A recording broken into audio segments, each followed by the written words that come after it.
What's up, Dub Nation? It's just us. 1, 2, 3 is what I wanted to say, and we're here once again for the Warriors game with OKC in OKC on deck, and here's our standings.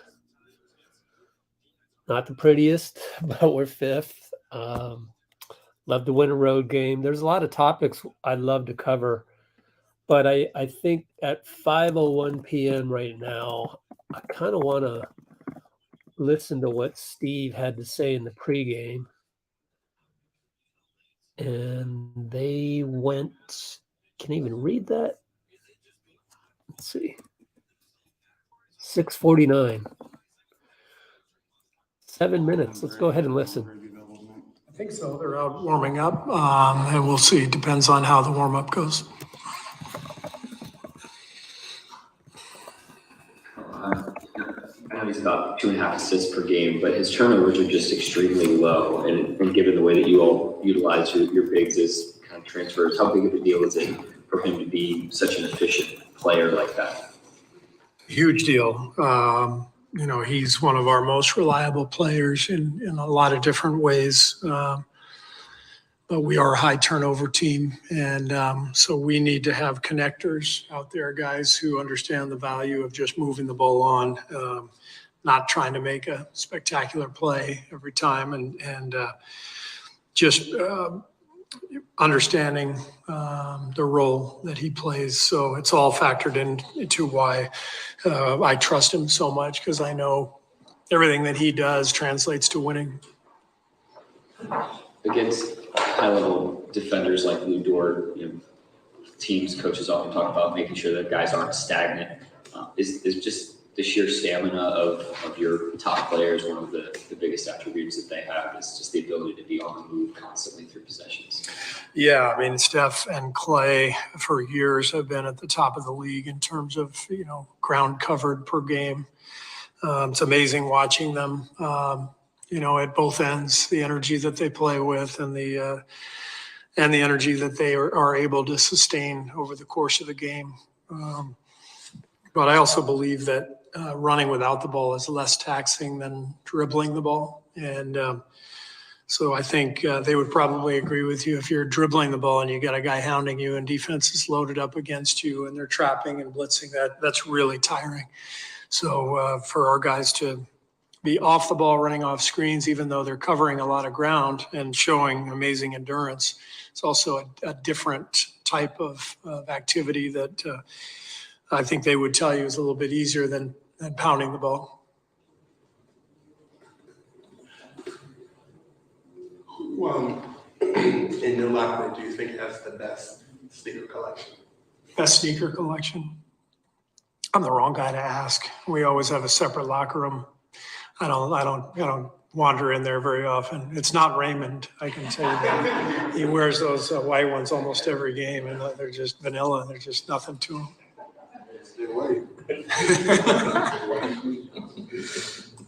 What have you just thought about Klay Thompson and just the evolution of him this season and his ability to kind of really pick up the slack, when Steph and Andrew were out, and still just sustain that? He's gotten better and better as the season has gone along. I remember when he first came back from his injury way back a year plus ago, our training staff said he will probably be at his best in a year and a half. Like, that's how long it'll probably take just for the rhythm and the conditioning and everything else to line up. And I think they were dead on. I think we're at about 14, 15 months now. And he's been terrific now for the last couple of months. And you can see he's able to recover quicker. He's playing back-to-back games. He's playing heavier minutes. And he's maintaining a really efficient game throughout. So I think it's just been a long process, and he's put the work in. But what he's done has been hugely helpful in keeping us afloat. Ty Jerome spent the last couple of seasons here. Before joining you guys, what has he sort of brought to the team? What has he brought to the team? Ty is a traditional point guard. never turns it over. You get a good possession out of the lineup that's out there when he's running the club. He's going to get us into your set. He's going to get you organized. And then he's very deceptive as a pick and roll player. You know, he doesn't have great speed or leaping ability, but he's crafty and he gets into the lane. He's got a really good in-between float game. Has a knack for getting to the rim and putting the ball on the glass before the big can get there. And then the guys love him. It's a really underrated trait in any player. Do players want to play with you? And everybody wants to play with Ty. I remember last season, around this time in the spring, you were in Washington, and I asked you if you remembered while you were either a player, is kind of, could you channel just the struggles of where you were at that point in the season? And then you said that you couldn't really pinpoint that point. A year later, you guys seem to be in a similar situation where you're getting guys back healthy and more. Does this point in the season remind you of this point in the season last season? Yeah, it's a little different in that last year we had cushion due to our 18-2 start. So even during our struggles, we knew we were in the playoffs. It was just a matter of where we were going to be seated. This year, we're fighting for the playoffs because instead of going 18-2, we were 3-7 right out of the gates and 0-5 on a road trip back east. And you know, we've been swimming upstream ever since. But where the similarities lie are we have great confidence in our group, and we are trending towards getting healthy and whole. And we believe that if we are whole, we can beat anybody because we've proven it. We just proved it last year. So that's the goal. We're trying to get to the playoffs and get there healthy and see what we can do. Any type of restrictions for Steph tonight? No. Over the course of your tenure, you've had some pretty balanced rosters with a lot of veterans and a lot of younger guys. I just wonder if you could speak to the impact, because it seems like a lot of teams now are just have all veterans or all young guys, about the strengths of having some young guys on a veteran team or veterans on a younger team. Yeah, I think the balance in a roster is really important. Young guys generally bring a lot of energy. Vets bring wisdom and experience, and you know, you like to have a good, healthy balance there. And you need guys who are going to connect the locker room. You know, guys who provide good energy, good humor, good chemistry, and those are all things that you have to factor in when you put together a team. With Andrew Wiggins still not being with the team, clearly it's something. Okay, so that's all of the pregame, 7 minutes, and the NBC broadcast had about a minute and a half of it on just that last one there. I will tell you that most of the reporters that asked the questions today were from OKC. So you heard a question about Ty Jerome. He was with OKC. You had a question about mixing vets with youngsters. They want to write an article about how OKC's doing and if they should add veterans in there. I mean, you can sometimes reporters will call it scoop their stories just by the questions that they ask. And CJ Holmes once he was on here in the live stream earlier this season. He jokingly said, "Don't scoop my story," but blah blah blah. He was talking to whomever it was at practice that day, and so you can tell what they're going to write about most times, especially when you hear the same question being repeated to other interviewees.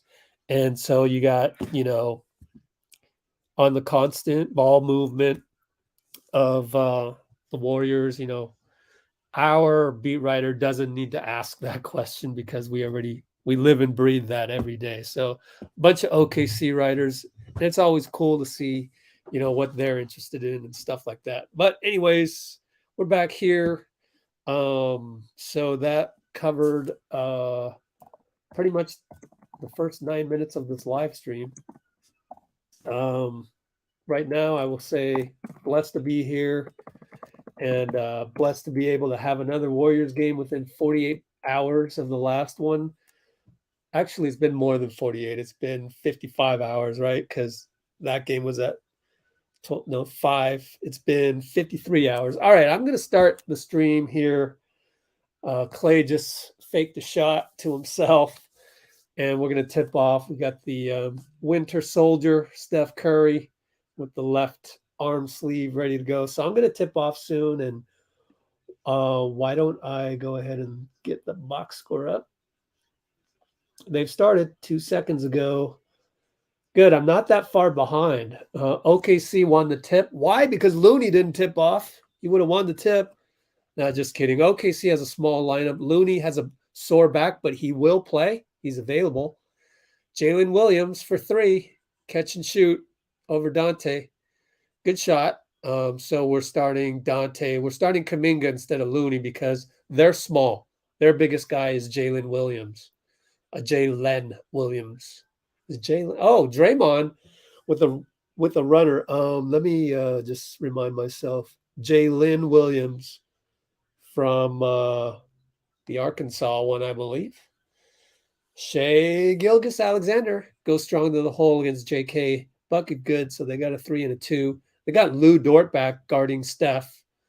Klay comes around to curl. Almost doesn't catch it cleanly. JK now. ISO against Shai. Back up to Draymond. Curl to Klay. Step back 3. No good. And it went right to where Donte was. Donte went and attacked the rim to try and get the rebound.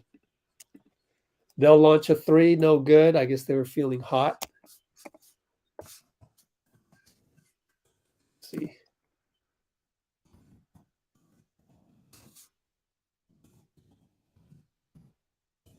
Donte hits off the backboard from 3.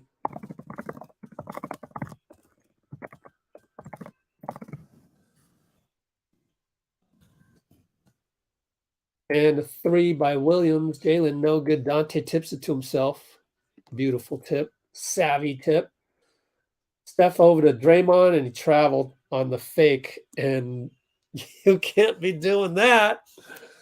Oh, gosh.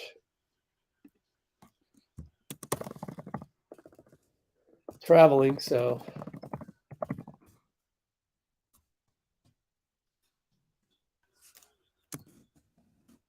And Lou Dort hits a 3 or 2. Hasn't said it yet. 2-pointer? 2-pointer, I guess.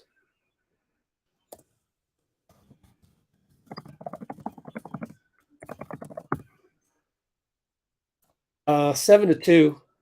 Donte charges. Man, Jaylin Williams. He's everywhere. He's everywhere.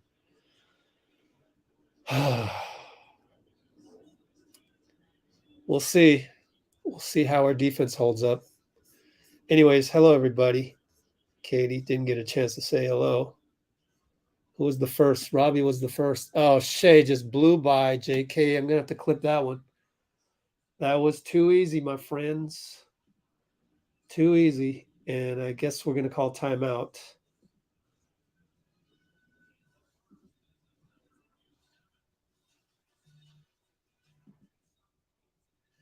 Pretty frustrating. I'm going to clip this one and see what happened on that one. 7 to 2, and we haven't stopped Shai twice, and that's basically on JK. Of course, it's Shai. He's an all-star, so it's understandable. But you'd hope for better. It just wasn't good defense. But it's also Shai. So again,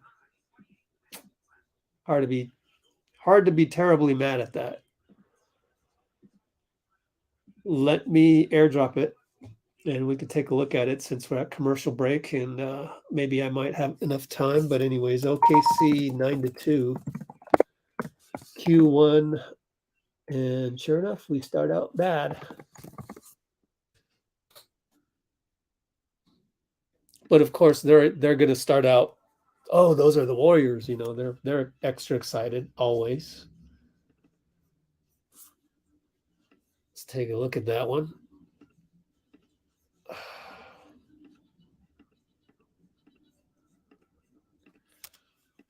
So we're at the what mark? here. 15-minute mark of the live stream. We're looking at 9 minutes 44. Shai goes right by JK on the PNR. Here we go. So Donte had just charged into a guy. Here they come. Just a little, normal pick by Lou. It's way down by the paint, which is interesting. Goes here. JK shades over too much and can't recover because Shai's burst is just way too fast. Watch this. It didn't even look that fast, honestly. Just a little in and out jab step. So look at what a jab step can get you these days and in the past. Man, don't we miss GP2? We miss GP2. Thanks for splashing the like button. Hopefully we get more likes soon. 9:30 to go, 9:29, 9:28. And now JK with the pick and roll, and Steph throws it away. Come on, Steph. Wow. That's awful. Oh, boy. And then Klay will shoot a early three. Donte gets the rebound, no good. Wow. This is awful. Awful sling pass. Klay, awful heat check. That wasn't a heat check. Now they get a rebound. Awful oreb by Giddey. And we can list 3 things that went wrong there. Donte nearly steals it, turns it over. Out of bounds on Dort. That was close. 13-2.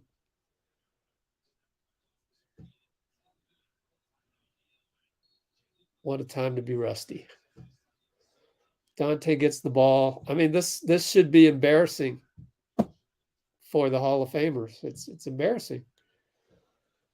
But who are they going to blame? Everyone's going to blame Steve. Draymond has to shoot the 3. He hits it. Wow. Draymond finally breaks out of that one. Breaks us out of that hole.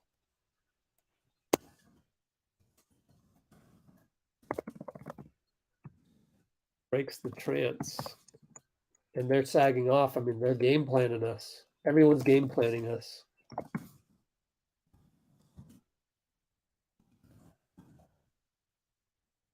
Good Warriors defense forces a shot clock turnover, which was really credit to the air ball by Aaron Wiggins.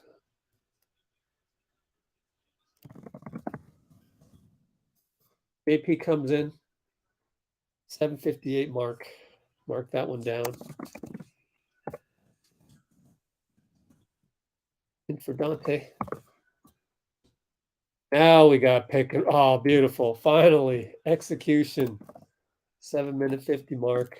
JK dunk via PNR with Steph. There. That's more like it.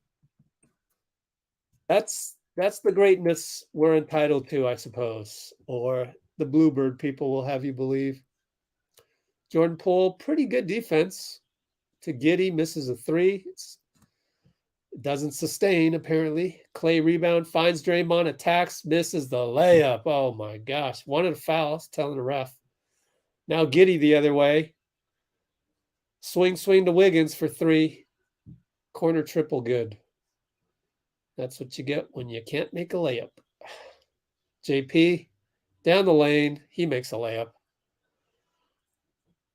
So we're trading buckets for the last 30 seconds. See if we can get a stop. Oh, Jaylin Williams right in front of Draymond. Fools him. So that's a mistake by Draymond. And then we do tiki-taka to Klay. Should have been an and 1, no call. But I guess they're calling it loose.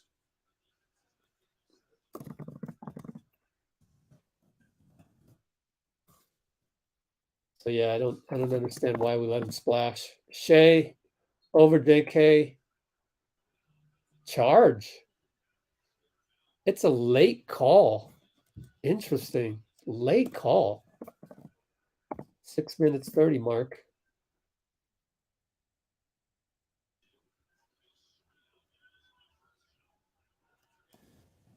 They call Shai push off on JK, who was hurt.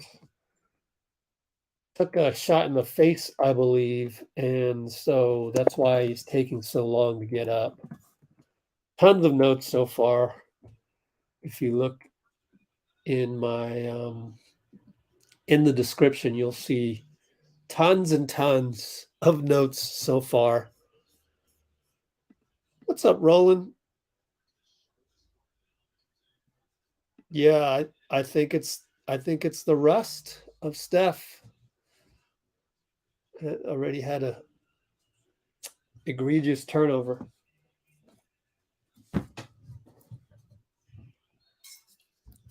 It's hard to pinpoint. Also, I think mostly if I had to make a list, so JK comes out, got to go to the locker room. They go into Andre. Draymond back up to Steph. Steph attacks. Over to JP. 3 ball. Good. Yeah. That's the value of JP.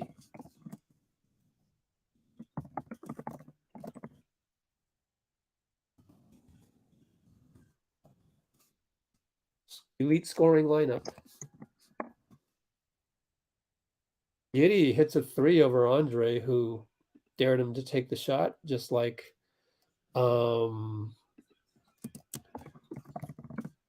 Fitz said. Klay pulls up for 3. Okay. He likes the OKC floor. Shai comes back, getting the shooting contest. KC doesn't want that. No call. Draymond says, God damn. At the ref, better be careful. Don't pick up a T right now. For your own sake. Don't want to be suspended the game. That's Tom Washington, by the way. And then we got Josh Tiven, who is pretty good. So we got 2 more experienced refs here tonight.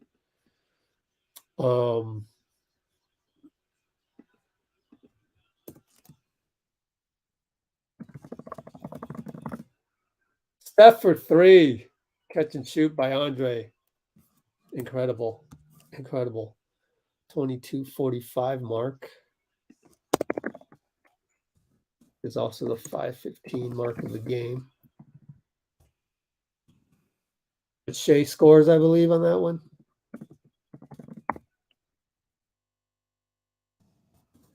Klay on 2 guys. Hits it. All right, we'll go in a little shootout here. We're down 2. Shai, Euro step, swing. Andre's there, messes up loose shot. Mark that one down. That's a good one by Andre. Oh, and then Steph finds Andre. That's why we're playing Andre. All you casual haters from the last game.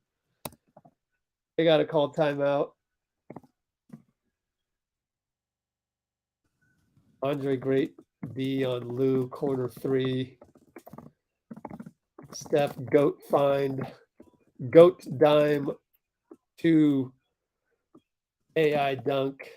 And I want to say, if I had to make a list, I'd attribute the quote-unquote slow start, which is all relative, of course. I'd attribute the slow start to OKC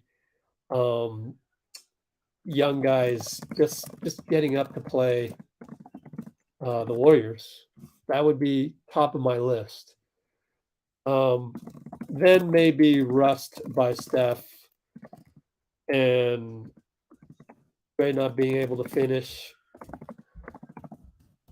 Shai's greatness, things like that.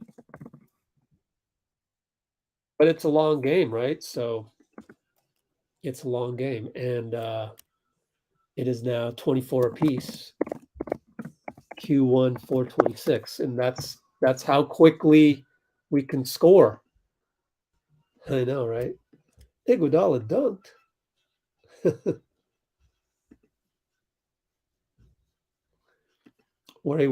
Every loss, Roland. Every loss. Why is Iguodala playing instead of JK? Even though they game planned against JK, they let him shoot and he couldn't figure it out. 2 straight possessions. So, you know, the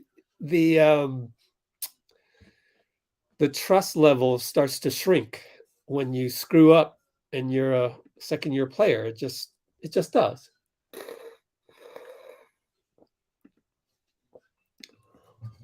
See you later. Where did Amy go? All right. Hello, everybody. Once again, everybody.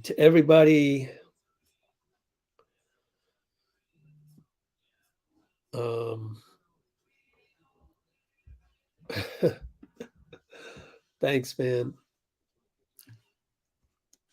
You know, you could be right a little bit there, Cholo.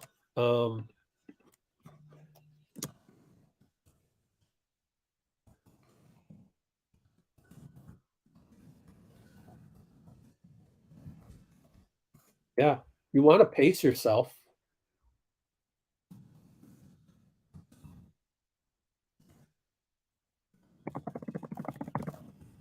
Looney will check in. You do want to pace yourself. I remember when I used to play men's rec league and really concentrated on my game, almost as if I was getting paid to play the Japantown League over here. I would have to, you know, pace yourself. You can't just come in and go, you know, bonkers for the first 2 minutes. You can't do that as a starter, especially like Steph. Oh, wow. Okay. That's a push shot by Dario Saric. Good for you, Dario. We're down 2 now. 63 concurrents. How many likes do we have? Probably not 63. Looney and 1. Wow. Beautiful. That's beautiful. 27-15 mark. Andre the Loon dog. Where are all the haters of Andre last game? My God. My goodness, like clockwork, we shut them up. It's just Looney shanks the free throw, still struggling from the free throw line, only about 65% this season. We drop off of Saric. Donte backs up on Shai. Good backing up. Great point of attack defense by Donte.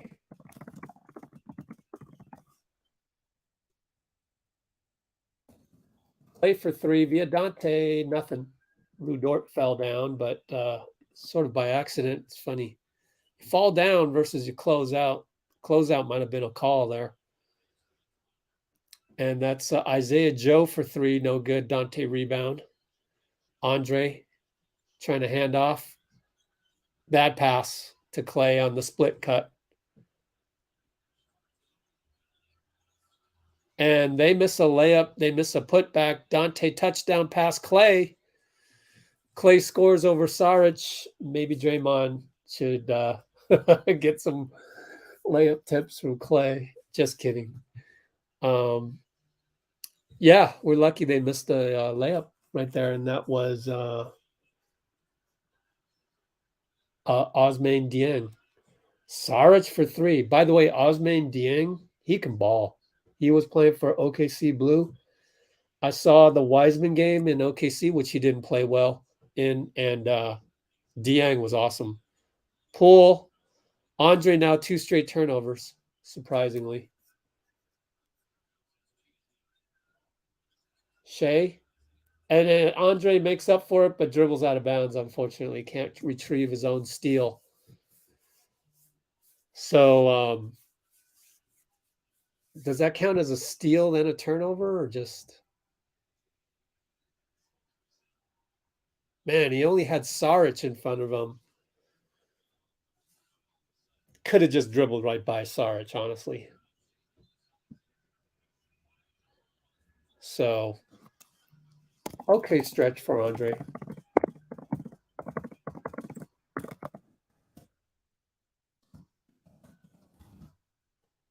So he's probably got 3 turnovers, Andre, and it shouldn't really be 2.5.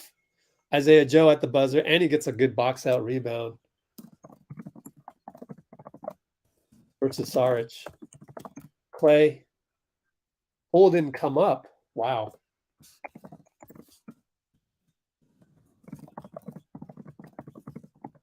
Now JP's got a launch in and out. But I thought that was interesting how I think JP may have messed up the play to begin with. Now they get a dunk, free dunk underneath. What the hell happened there? I'm going to have to watch that one over again. Down by 3 only, so making a lot of mistakes. But and Klay, beautiful use of the shoulder to ward off Saric.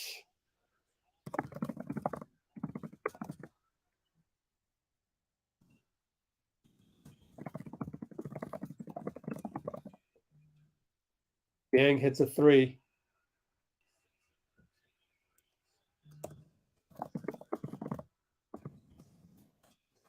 So I'm not sure if that was Donte's fault last time down.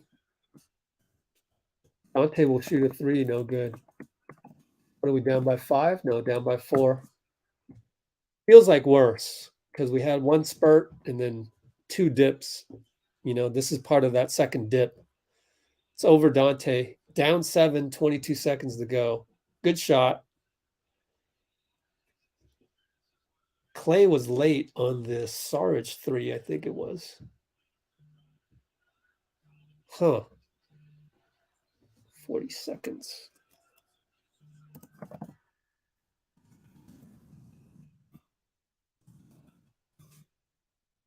And then they hit a 3 at the buzzer. Dieng, yeah. He's probably not on the scouting report.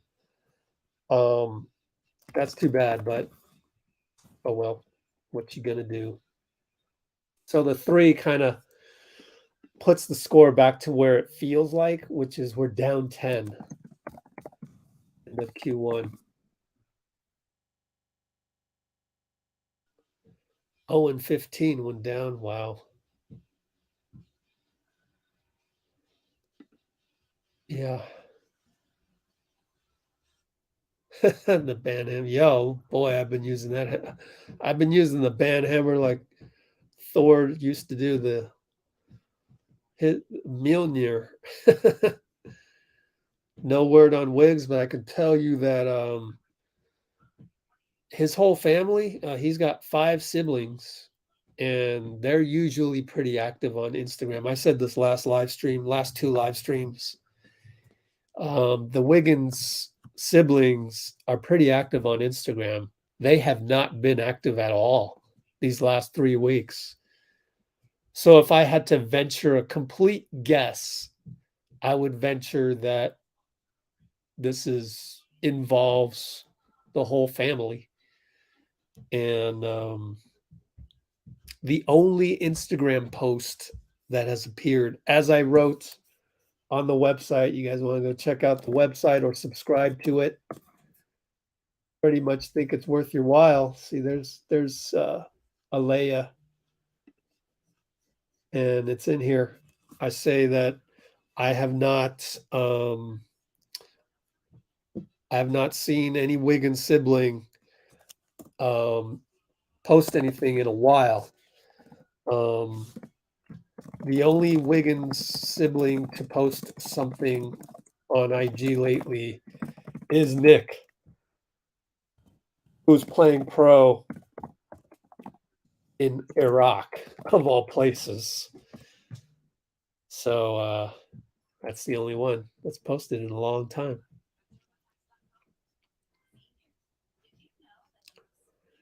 Hello, Sister Agnes. Sister Agnes Cousins. How's Boogie? Boogie Cousins. Just kidding. Okay, or Kirk. Could be related to Kirk. Probably more related to Kirk Cousins than Boogie. Of course, everyone on here is related to some NBA player. Of course. 9-0 run, 3 straight threes. Oh boy. Anyways, let's get back to action. 11:47 to go. Second quarter. JP attacks, gets blocked by, is that Wiggins? Yes, Aaron Wiggins.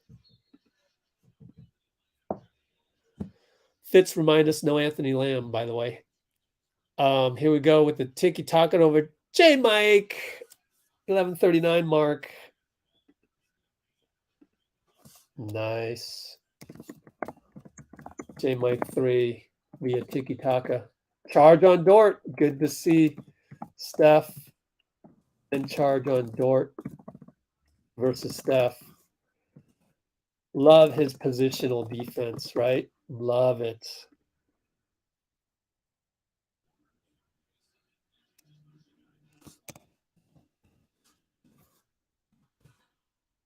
Oh, Steph just hit a pull-up 3. I didn't even see it because they were doing a replay of the Dort charge, and then boom, came right back, hit it.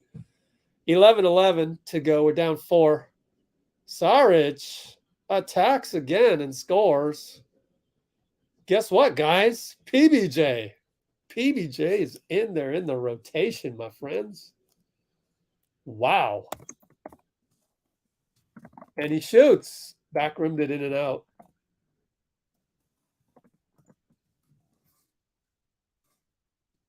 Wow, PBJ is in the rotation. Wow.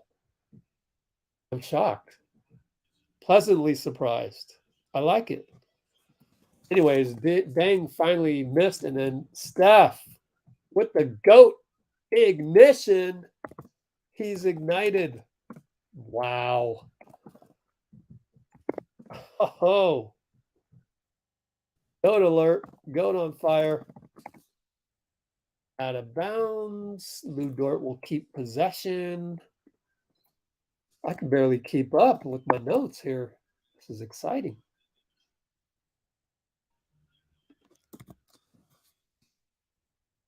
Oh, man. People didn't want Steve to start Steph. We got absolutely the dumbest comments, but I'm sure Twitter got worse. And we didn't get a ton of them, just a few. It's getting better and better. Oh my gosh. Who's that?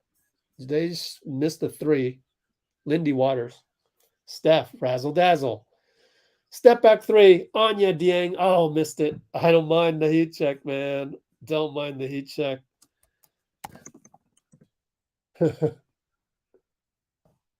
Oh, now Lindy's gonna hit the next one. Wow, he's got guts. Okay. Next play mentality, I guess.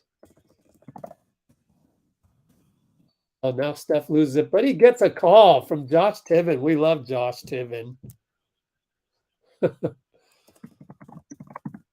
Incredibly, Josh Tiven calls a reach around foul on Dort. Incredibly. Incredible. We'll do a side out right here. We don't get those all the time.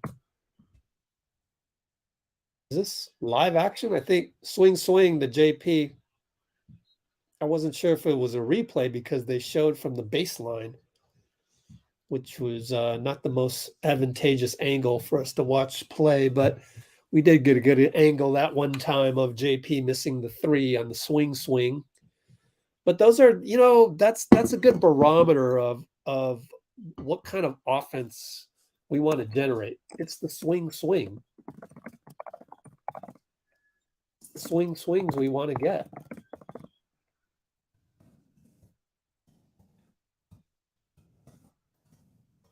Hey, Mike, with the block on Dort. Saric at the buzzer. No good. Steph, excellent box out of Dort.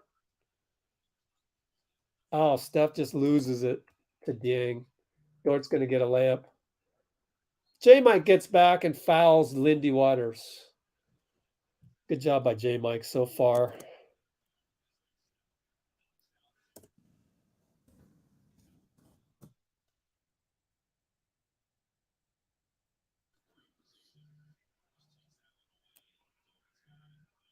So good hustle. 8:52 mark. Good hustle by J Mike so far. He's got a 3, a block, and a hard foul. And Lindy missed, leading to a missed free throw by Waters.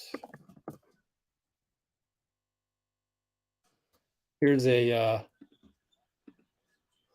trivia question for the diehard fans. Who was the last Waters to play for OKC?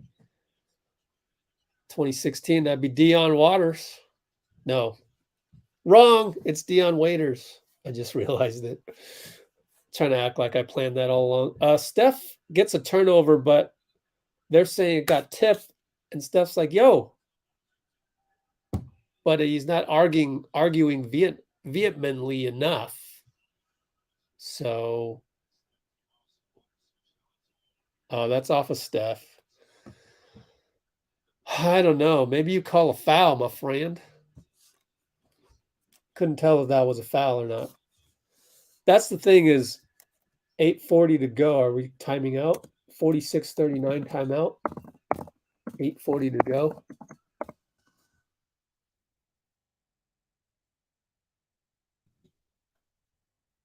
We got a timeout. Down 7. Man, again, 7-point leads in the NBA these days are nothing.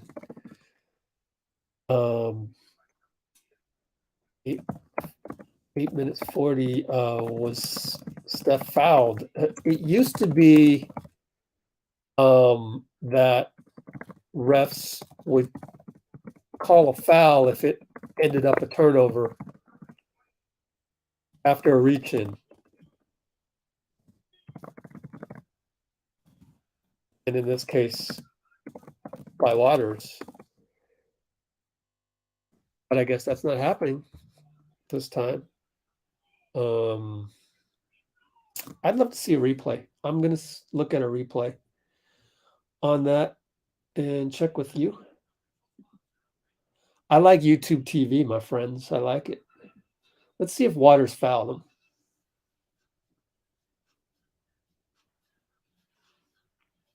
I wonder if I should clip this for you.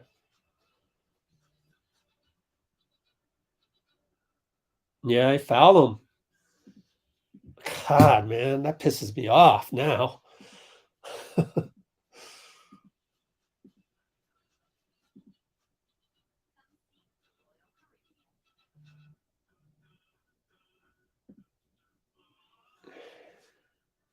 Here we go on the replay. Why is Steph going like this? I don't understand that. As if he's got a microphone into Josh Tiven.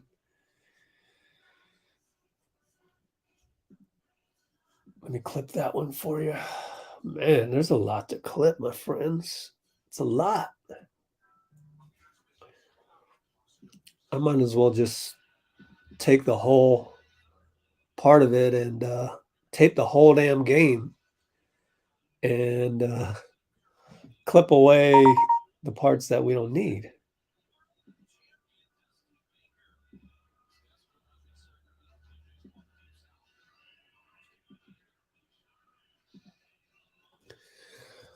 All right, my friends, open. We're going to run right into gameplay right here. So let's save it until next time out, and I'll show you what I mean by the ref.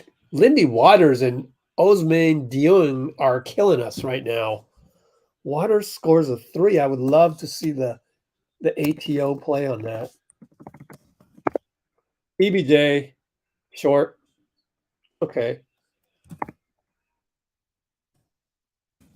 He and Dieng are killing us. So it's so far good game plan execution. Shai just goes strong to the hole, gets an all-star layup.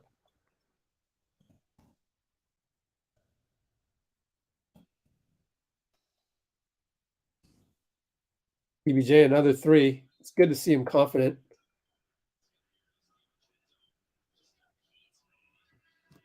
Donte gets a long rebound, gets fouled, and is talking to somebody. Donte talking to somebody, giving advice. I'm trying to look at the replay to see what that was all about.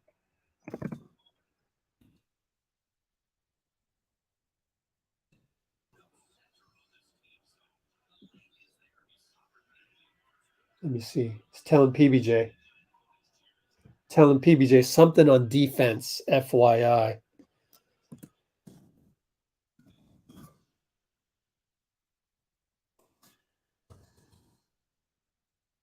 JK, layup, side out.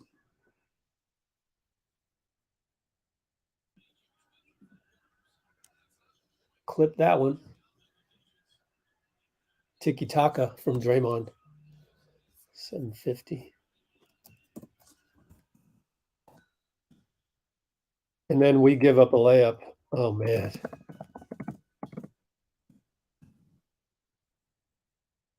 We faked out Shai. Shai scores, and so timeout, 7:30 mark.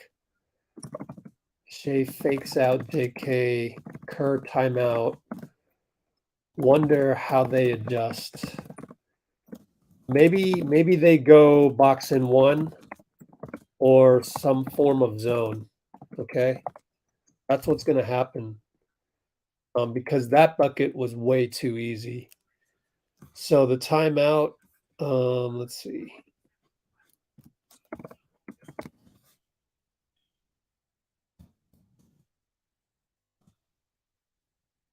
Okay. Timeout. OKC 53-41. Q2 7:30. Let's take a look at the what should have been a foul for Steph that he just never gets. This will tick you off. This will tick you off right here. Here's the replay. Right there's the reach in. And then it goes off. You have to call a foul there because he reached in, resulted in a turnover. Never happens if he didn't reach in. You have to call a foul. And Josh Tiven didn't. I used to tell my refs in my league, you know, if a guy turns the ball over and there was a reach in you got to call that. Like, so GOAT once again not getting anything there. So yeah, the other thing is Waters and Dieng have surprised us. I'm almost certain they weren't on the, you know, first page of the scouting report.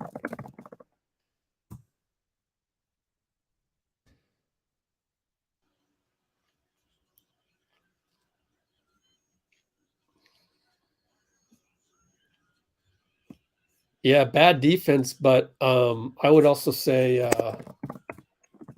Shai is killing JK right now. So there's that too. 12 points. You know, what's JK's plus minus? -8. Actually, Donte is -23. I don't really think that's indicative, but yeah, we're struggling on Shai, and then Waters and Dieng have stepped up. But it's a long ball game, so don't worry. Good thing we don't play, you know, 24 minutes a game. Kuminga misses a bunny. You got to make those, man. Great play, though, out of the timeout. I won't clip it or take notes since we didn't score. Waters misses finally. Klay gets in there, and Donte also gets in there. No call. JP finally retrieves. I guess JP will get the rebound, even though that was all Donte. Klay with a bad pass to JK, who hustles to get it. Klay, move. Ah, man. Swing over to Donte. He attacks, finds Looney. Tiven at least gave us the foul call. Thank goodness. I thought he was going to call charge on Donte. So, okay, he made up for it that time. But, you know, we scored on that one. That's the right call, too, because he stepped into him. Although I give Jaylin credit. He's a solid baller. For him to even almost get a charge there, that's great instincts. Those are the type of guys you want. But, you know, he's a high draft pick, right? Klay with a crazy three. Looney rebound. Misses the putback. Gets his own rebound. Swarm of guys all over him. He throws the ball away. Now it's 2-on-1 against Donte. Donte steals it. That's great defense on a fast break. Over to Klay, over to Looney. No call. Wow. I don't see Looney complaining either. Oh my God, what a sequence. What a sequence. Donte stole a fast break. Looney inbound, out to pull, 16 on the clock. So we got to reset there, sort of. And then Looney got blocked. No foul call that time. Donte misses a three. Jaylin rebound. So our offense looks a little sloppy. No minutes restriction for Steph tonight, by the way. Klay, excellent defense on Jaylin. No minutes restriction for Steph per Steve pregame. Now they will inbound on the baseline. Let's see if Klay's block turns into a stop. I feel the good energy on defense so far. JP, pretty good job. Kept Wiggins in front of him. Knocked it out. 4.2 on the clock. I was afraid JK was going to help. Good thing he didn't. 5:53 mark. Oh, no. Jaylin left wide open. How did that happen?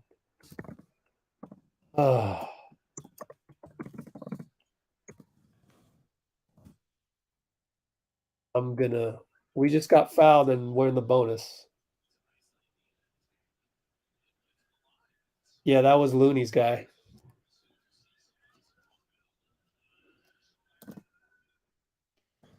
Inbound to Jaylin. Targeted Looney. JP was fouled, makes the free throw.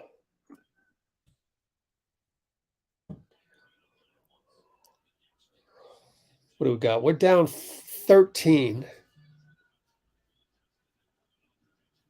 Man, it doesn't even feel that bad because we're playing okay defense, executing the game plan, in my opinion. Look at their play. We just foiled it. Donte foiled a tiki-taka. JP doing a million moves, doesn't go anywhere. Klay's ball now, up top against Wiggins, 12 seconds. Gets the screen and roll. Pulls up for three, no good. Oh, he banked it. It's good. Wow. But I'll tell you what, that was some tremendous defense. He broke up an OKC tiki-taka. To break up a tiki-taka is pretty impressive, honestly.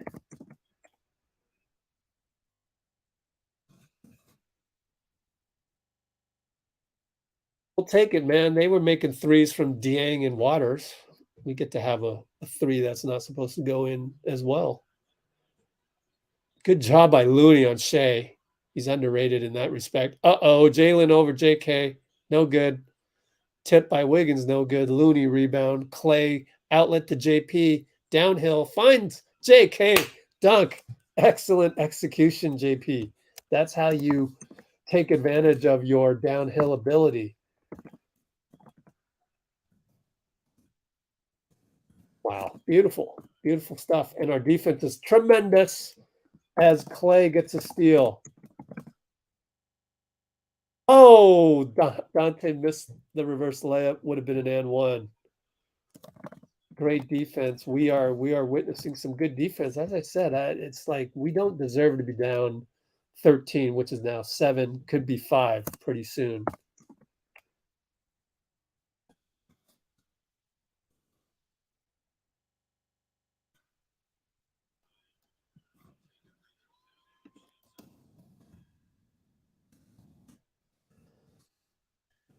The NBA game is fast.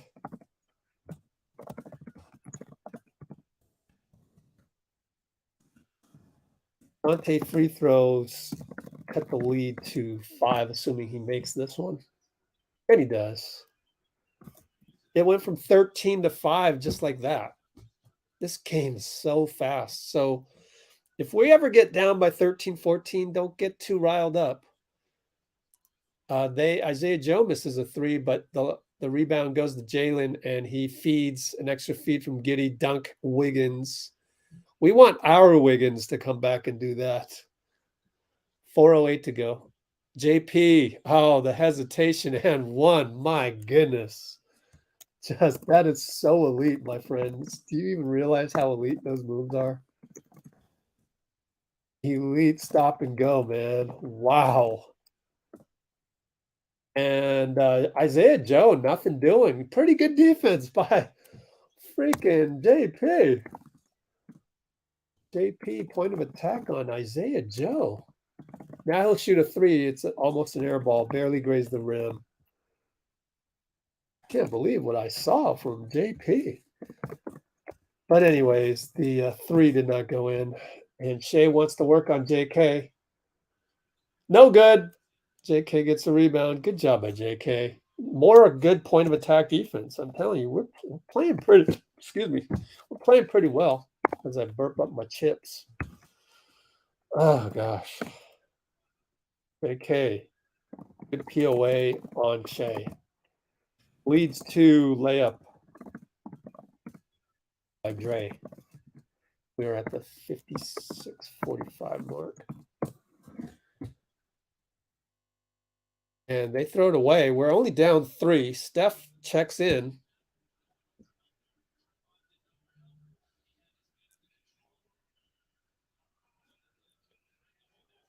Donte coming out. He deserves a standing ovation, my friends. So Steph comes in, pretends, still always having fun. How many minutes for Steph? 12. That's good. 3 more minutes to go. He's on pace for 30 minutes. They said no restrictions, though. Interesting. Klay for 3, ties the game. Simple pick and curl. Klay 3 on the curl. Tie ball game after all that, man. Giddey loses it. Over to Klay. That's a kick ball on Shai. Steph's actually mad at himself for the kick ball. So you know he's a little off. Man, our brand of basketball is so unique. Steph for 3, landing spot. That's a splash. No landing spot call. What the hell, man? Steph 3, no landing spot foul on Shai. That makes no sense to me. That's robbery. Lou Dort for 3. Everybody loves shooting 3s now. My goodness. Man, I can't remember what I was talking about at 2 minutes 30. I wrote down the note, and then I couldn't remember what I was going to write about. This game is going so fast. It's a fun brand of basketball. JP scores. No call. Don't get a T on Tiven. My goodness, this game is going so fast. Shai over to Wiggins. Easy bucket. What? Oh my God, this game's going so fast. And Steph. How do you even do a breakdown of this game? It's so fast. Every 15 seconds, I've got a note that I'm writing. Oh, now they hit a 3. Good Lord.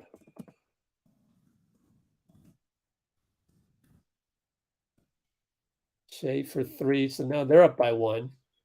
JP, good no call. Good no call. Somebody cut. Draymond is mad. And then Klay throws it to Draymond after Draymond was mad. They miss. Get in there, Draymond. Wow. Draymond never got back. What the hell? He's mad at JP. Oh my God. What just happened? Lord. What just happened? Dray pouts when JP doesn't hit him in the middle, then doesn't go back on D, but OKC screws it up. What a crazy sequence. Lou Dort for 3? What is this, man? The rookie sophomore game? Good Lord.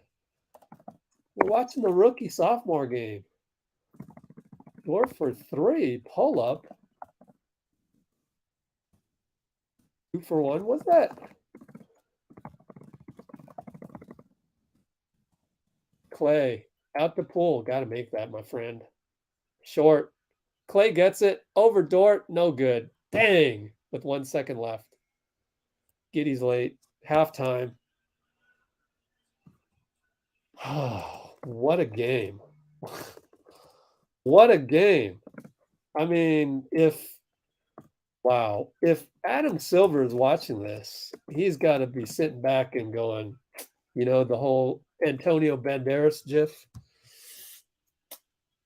Like, oh man, I've got a good product. 68-64. My gosh. Adam Silver somewhere is doing the Antonio Banderas gif. Super fast, entertaining game. It's like a video game. So even JP and Klay had clean looks at the buzzer. Didn't happen. Down 4. Wow. What a game. Awesome. This is without any big men. Those of you saying the Warriors need a big man. Oh, this is the future of the NBA, my friends. Wow. This is the future of the NBA. No fives. No fives allowed.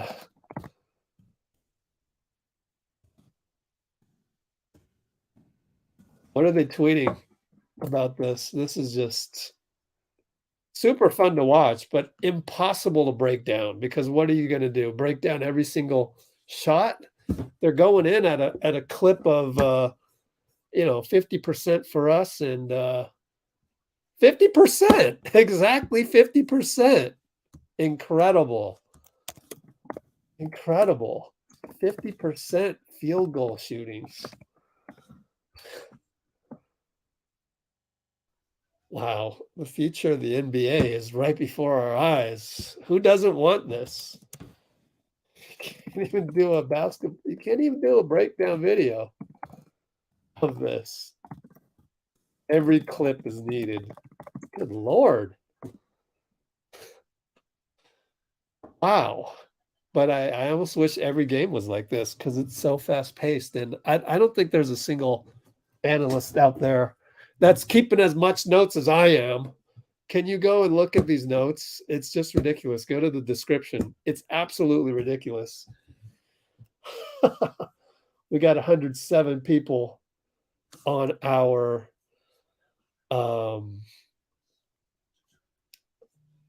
stream. Yeah, Dre's attitude on that one possession. Yep. But I get how frustrating it is to play with JP. I get that part, right? I mean, I get it. I get it. I know the feeling of playing with, even at the playground, you go and then one day all these youngsters are there and they don't know what they're doing.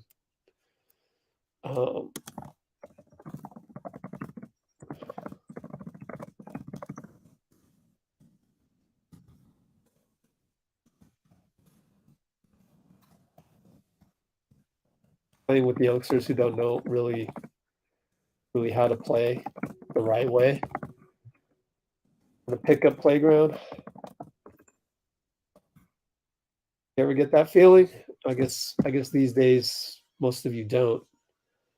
I'm gonna put that in the comments and say I get Dre's feeling on JP earlier. It's like when you went to the pickup playground and it's a bunch of kids not playing the right way. I get it. I get the frustration, but he should not do that. We don't have time to do that, my friends. No time to do that. Ooh, magical 111 concurrence. I wasn't able to screenshot it in time. Oh well. I'm gonna send that file to myself and tweet it out. What a game, though, man. The future of the NBA is behold. Jeez. All right. I'm going to take a slight break here to tweet out. Oh, gosh. Here we go. Curry fanboy. Hold on, boy. I'm not. AD left a huge blueprint. Oh, come on.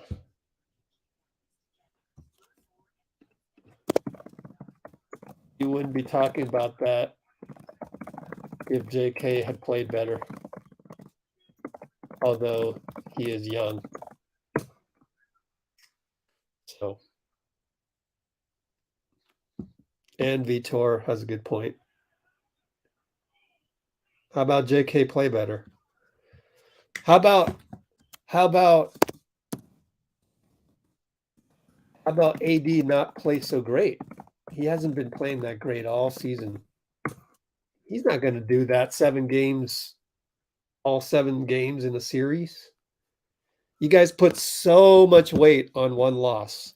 It's people like Curry fanboy, honestly, that ruin the experience for everybody else because you're always complaining about some shit. I'm tired of it. Stop complaining. That's all you guys do.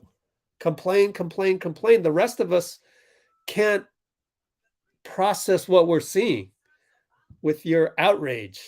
We're just stuck on your outrage. And then all of a sudden the narrative that Steve Kerr's terrible and should have played JK instead of Andre. Are you kidding me? You know, it's just like you ruin the game for the average human being out there. You really do. Why? Because every negative thought you think, which is 60,000 a day, you put on Twitter, you put in this comment, you thumb type immediately, negative thought. You can't help it. You're addicted to it. So you're not a normal person. We don't get everybody's best version online. We get everybody's worst version online, unfortunately. But that's the way the world has become. I have to write that. We get everybody's worst version online.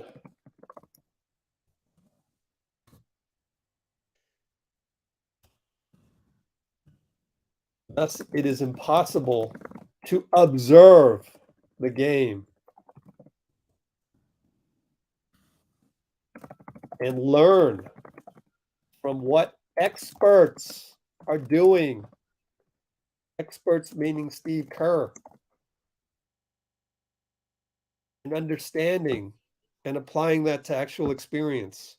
You don't have any experience, Curry fanboy. You don't have experience. I bet you never coached a minute. You've never coached a minute. So you don't know shit. So shut the hell up. It's as simple as that. But you don't shut up, and so you're not in the mood to shut up. It's a rude way of saying it. Shut up. You don't sit there and observe and absorb and have no ego and say, you know, all these guys, they make these decisions. They've done things more than I have. They've won more games more than I have. Let me sit here and understand why. You don't want any part of that. You really have no intention of that. You literally don't want that. You don't want that. And that's the problem. You don't have the right attitude. So how are you going to learn anything? You can't. It's impossible. You're never humble. So I'm wasting my time. But I'm also giving the other people confidence that the way that they observe the game is okay. Just because the rest of the entire world has these apps, Bluebird app, Redbeard Reddit app, this channel that doesn't have moderators like we do, then they just distort the real world and they turn it into a negative place. That's why I call it the negative zombie apocalypse, and you're part of it, and it's sad.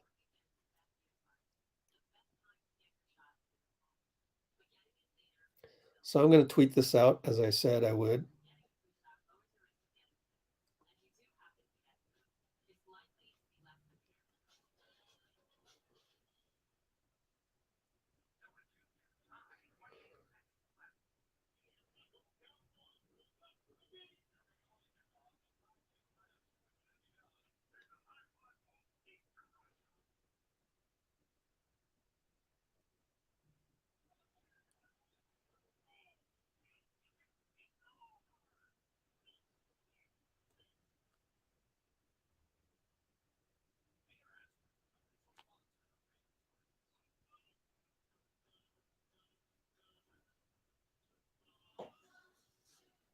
Oh, wow. YouTube is now using the watch. They're not using the live moniker in their URLs anymore, which is good for my Substack articles because those never worked.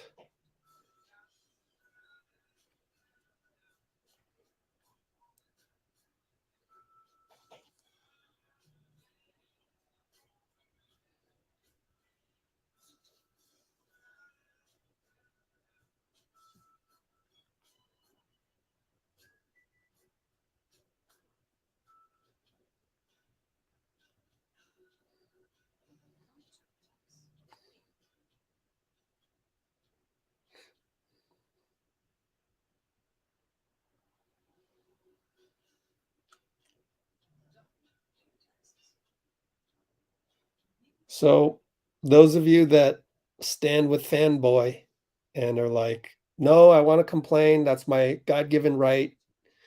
No, I don't want to learn anything. Everything that I know is the actual truth.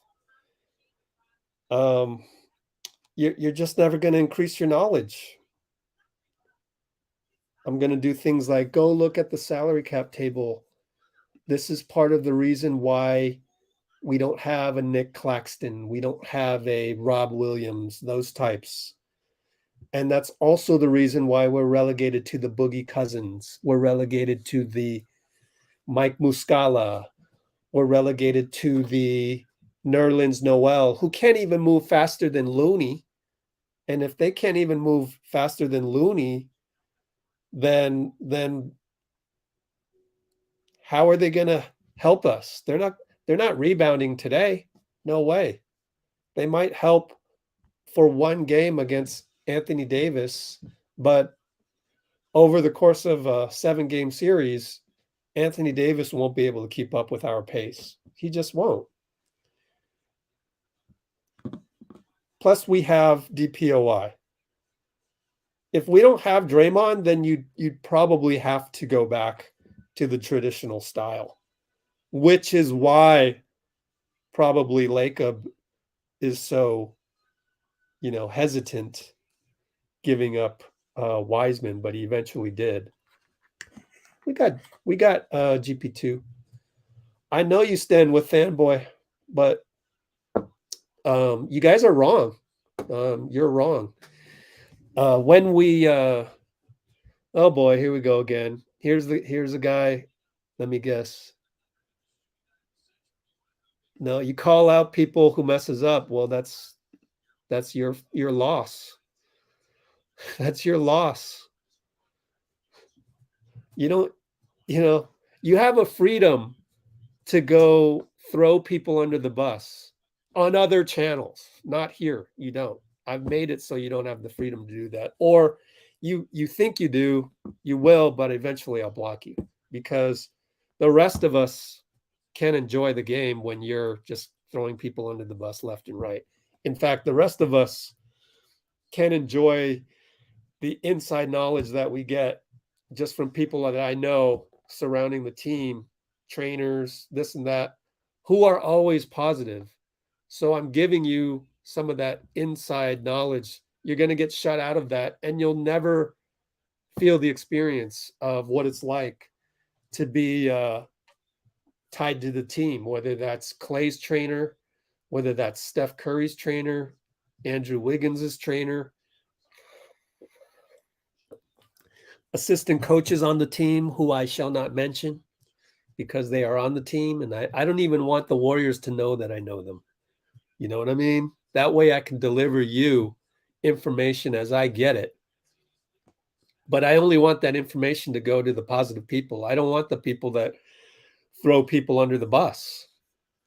So I just gave a diatribe why I don't want to give information to people who throw Warriors under the bus. I'll come back and, topic I can describe later. So the first play goes to Draymond. We're down by 2. I mean, you guys are so mad, Curry fanboy and the like, and Kwaku. You're so mad about the Warriors. Why root for them? Go root for another team. Go root for Boston, Cleveland. They have big men. You'll like that.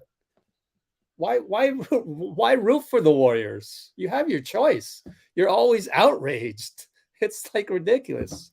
Are you going to be outraged if you go to the Cavs? Go root for the Cavs. Their entire team is big. Don't root for the Warriors. That's stupid. Good Lord. I mean, it's simple logic, right?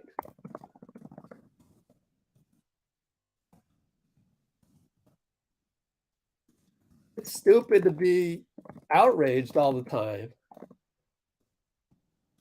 Like, don't you want every day to be like your birthday? Don't you want every day to be like your wedding day? Don't you want to be like Christmas is your day every single day? Don't you want to be a happy person? Well, if you're so intent on having a big man, go root for a big man team. Don't root for the Warriors because we're not getting a big man for you. Thank God. Thank God we don't make decisions on what outraged people want. Great cut by JK. Steph won in an and one. 11:20 mark or so. JK, great extra cut, tiki-taka. Steph won in an and one. Actually, tiki-taka shouldn't be underlined. JK, a little too much physicality on Giddey. Giddey will go to the line. We're down 2. You guys got to explain that for me. If you're complaining about that big man every single game, why do you root for this team? Go root for the team that Nerlens Noel went to, Brooklyn Nets. It's okay. This era, it's okay to suddenly pick up and go root for another team because the whole NBA is great. Again, most of us on this live stream, we work from a position of abundance. The NBA is great. It's 24 teams deep. We like the standings like this. You mad people, you don't like it. You're just outraged at everything. So why waste your time with the Warriors? Steph gets a GOAT trip to the free throw line against Dort. So now the game slowed down a little bit with a couple fouls, down to 4. I guess the foul's on Wiggins, Josh Tiven, explaining to Wiggins what he did wrong. Here we go again. I'm negative, so blah. Yeah, you're negative. Yes, you are. Now you're saying I'm emotional. I love it. I love it. I'm emotional. I am emotional. Me. I'm emotional on you. I'm not emotional on the Warriors. You're emotional on the Warriors. All right, I'm blocking people. Warriors on top? No, you don't want the Warriors on top. You want to be mad all the time. That's some BS fan page. I especially don't like it when the fan pages come on here, pretend to be like they know stuff about the Warriors. You don't know shit. You have no access. No access to the team. Ridiculous. Let's go ahead and block them. Kwaku step on the line. Curry fanboy step on the line. Why would we want you here? Quacko and Curry fanboy. Why? You don't add anything to our conversation. This is like a club for people who love the Warriors, who don't throw anybody under the bus. And the reason why we don't throw anybody under the bus is because we're in a state of mind where we're open to things. We want to learn more about the game. We've checked our ego at the door. We don't pretend to know more about basketball than Steve Kerr.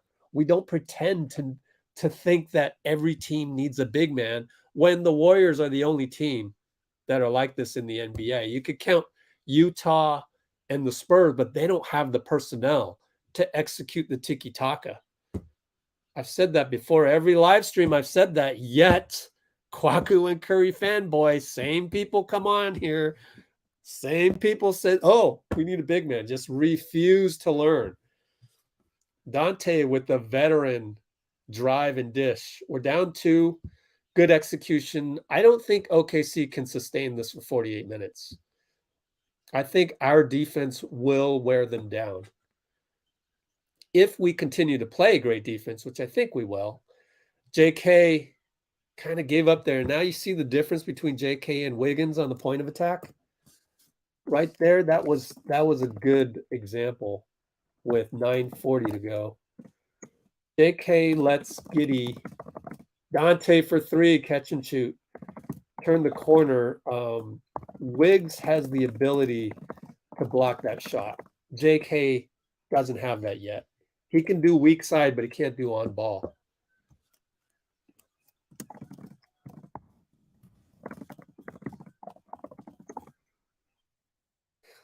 The worst part was when Kwaku turned around and made me out the bad guy. That's why I'm this close to blocking you. Steph for 3. Matter of fact, I want to block you. So say something. Say something else so I can block you, just so I have the excuse. Thank you.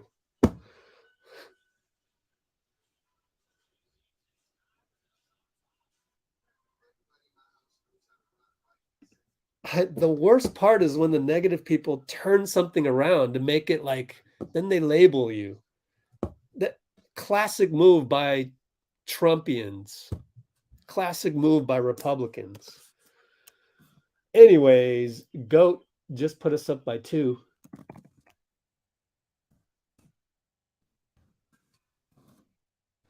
I mean, you watch this game, you should say we never want a big man. In fact, we want no teams to have a big man because both of us are running teams off the floor here. OKC doesn't believe in it. Why don't you go root for OKC? Go attack their comments and say, we need a big man. We need a big man. Look at us. We are what the hell's their record? 30-34. Why don't you do that? Like, don't be mad because I'm blowing away your theories here. Okay, I'm blowing away your theories. If we need a big man were true, then why is OKC so, I'll call it quote unquote stubborn, in trading away Muscala, first of all, and also never having a big man? Because they don't have a Nick Claxton. They don't have a Claxton. They don't have a Rob Williams. They know what they don't have. Therefore, they know what's not out there.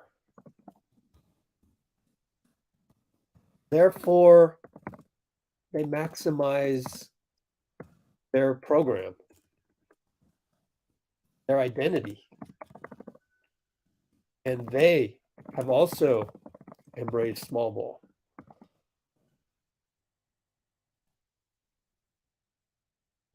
I mean, it is what it is.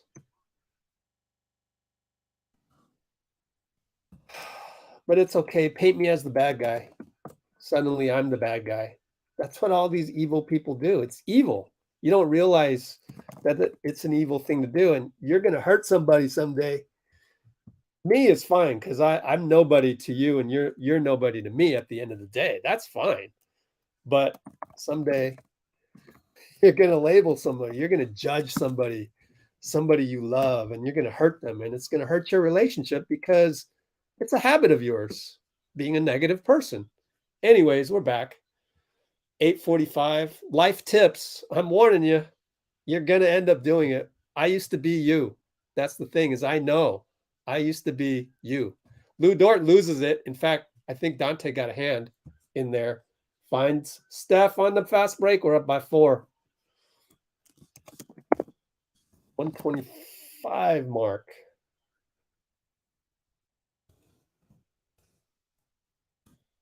So that was Donte. We're in the zone. Look at Steph. Yell for Klay to go down at the 8:12 mark.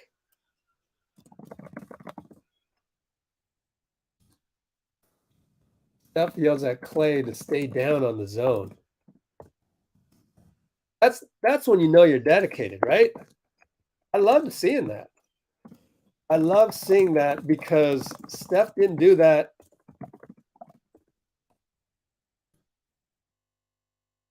on the 0-5 road trip. But of course, we didn't have a game plan like this in the past. Yeah, we're not going to let Shai, who just shot an air ball. Shai air ball. We're not letting him beat us one-on-one.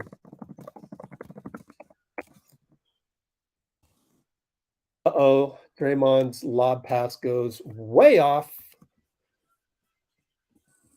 He knows that was a problem.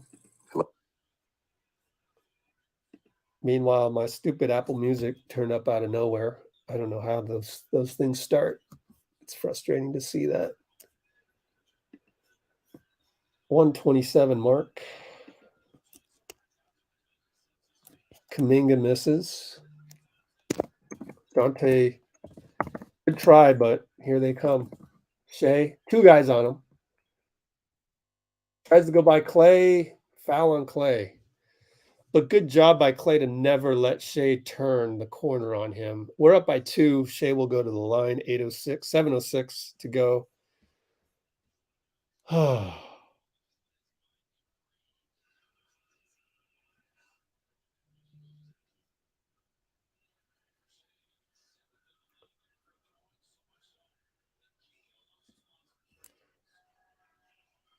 Anyways, thanks to Vitor and Bruce for covering my back.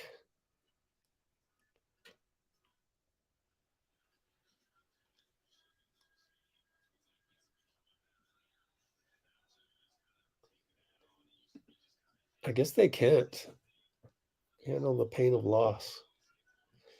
Lamb is in Birmingham for the game this morning that they had, Santa Cruz. So is Moody. And they will be, I imagine Quinones and Moody will rejoin the team at some point. Not that they need Quinones. Steph with a GOAT layup.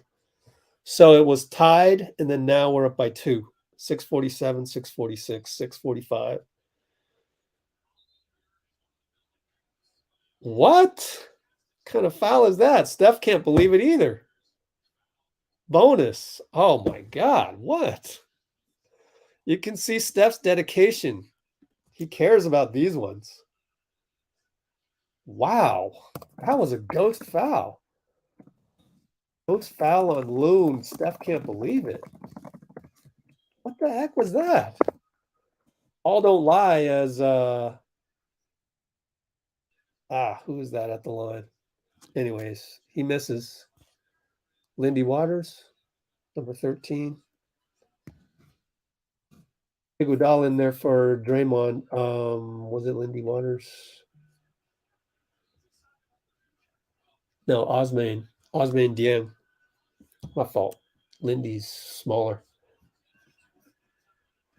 It's got to be Osman, right? Number 13, yep. 6'9". Lanky, long dude. Klay around the Steph curl. Now Steph gets it against Lou. Has to go one-on-one. Shot clock at 9. Runner, no good. Hit the back of the rim. But Steph is 8 for 11. Hasn't missed much. Donte with the block. Oh, they're going to call him on the wrist. No complaint by Donte. So Isaiah Joe will go to the line. Andre was in for Draymond. We're up by 1. They're in the bonus.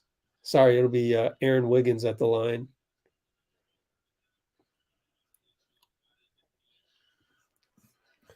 I do want to say that for all the people that, believe in what we're doing here, I want to thank you for your patience as well.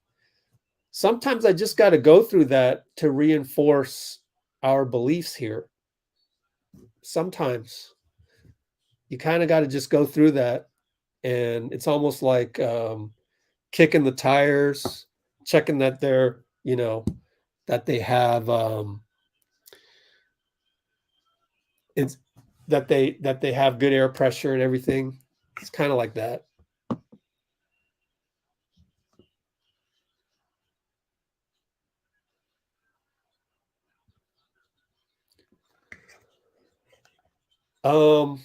Klay cuts. They call a foul on Lou Dort. How many fouls on Dort? His number's been called a lot.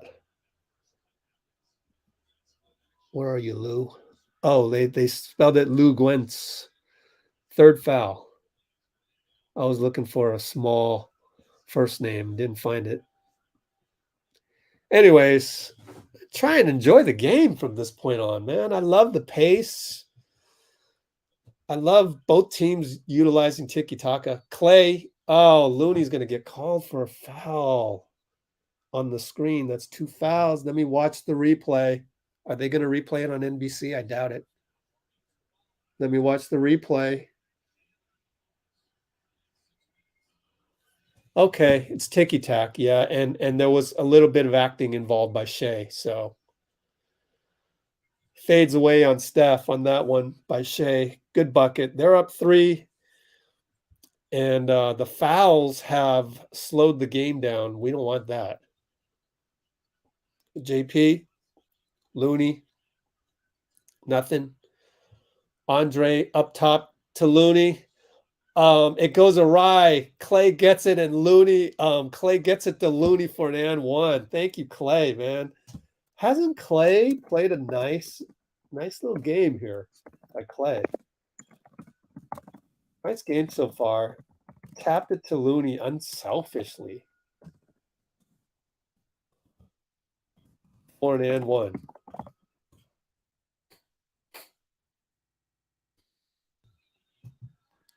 Misses again. But Klay got his hand in there. Nope. Tipped around a million times. And Dieng got it. And Shai's going to pull up for 3 on Klay. Klay hangs his head a little bit. Down 4. But Goat hasn't heated up yet. Pick and roll really high. They're going to call another foul on Looney. This is crazy. 5-minute 10. Loon, another bad screen. Last one versus Shai was tiki-taka.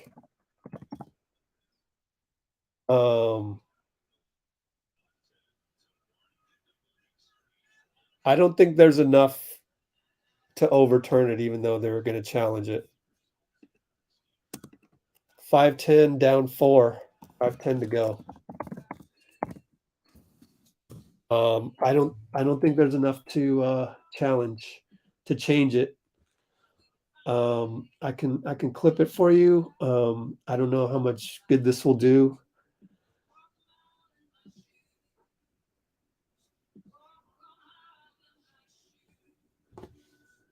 I don't think it'll do any good when I'm watching it. I just think he moved his hip at the last second, moved his hip. And it's not like this is a finals game where they're going to consider the fact that, you know, this is an important game and we can't foul out Looney because this would be his fourth, I believe. He's got to stand straight up. Is it ticky-tack? Yes. But is it a foul? Yes. That's my assessment. And I just don't think there's enough to overturn it. Airdrop it to you guys.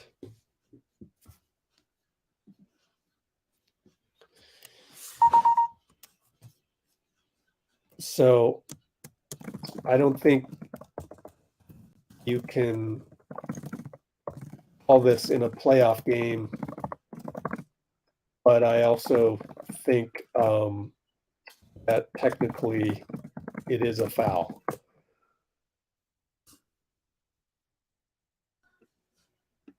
So we're going to analyze this right now, and that's at the 135 mark. Analyzing the Loon foul.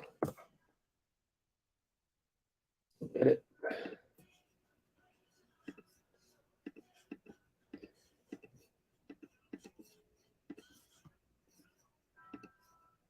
Let's see.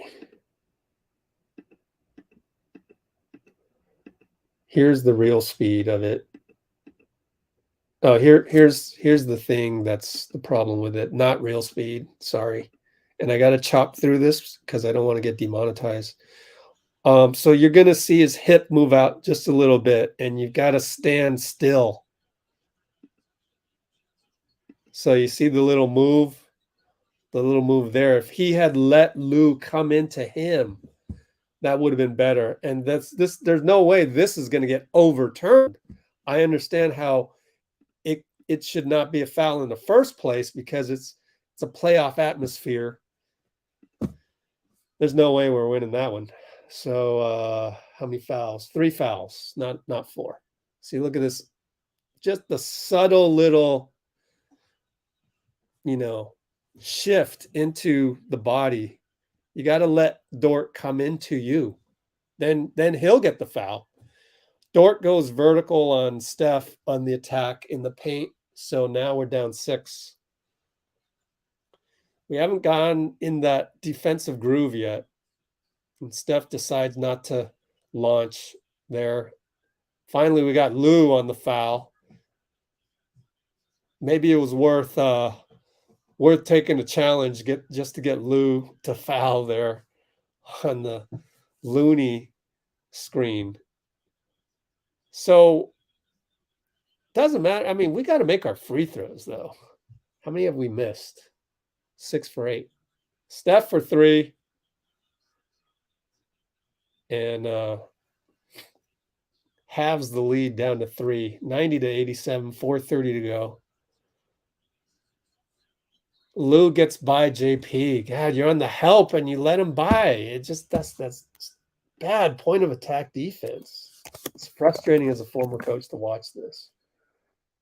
JP on the help. Dort still got by him. Like, that just really can't happen.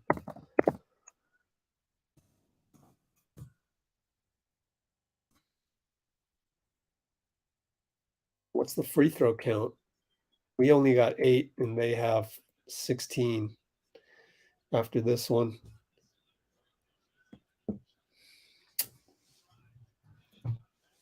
$4:27 to go. Down 6 again. Down 5? Okay, down 5. I thought we were down 6. Down 5. JP. Steph, they're going to call that all day. So many fouls.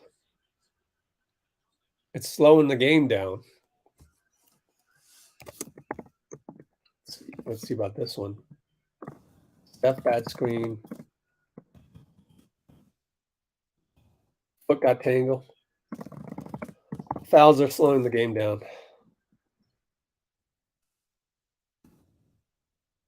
They're short on the 3. Steph, long rebound. JP downhill. Luckily, no travel. Spun around, but lost the ball against Isaiah Joe.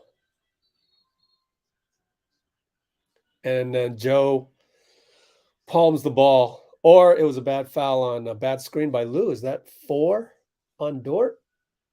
5 on Dort. Wow, I didn't even. Yeah, that's right, because he had the last one on Looney. You got to call these. You're calling them on us. So same thing. Good. He has 5. We need that because he's a solid defender on Steph.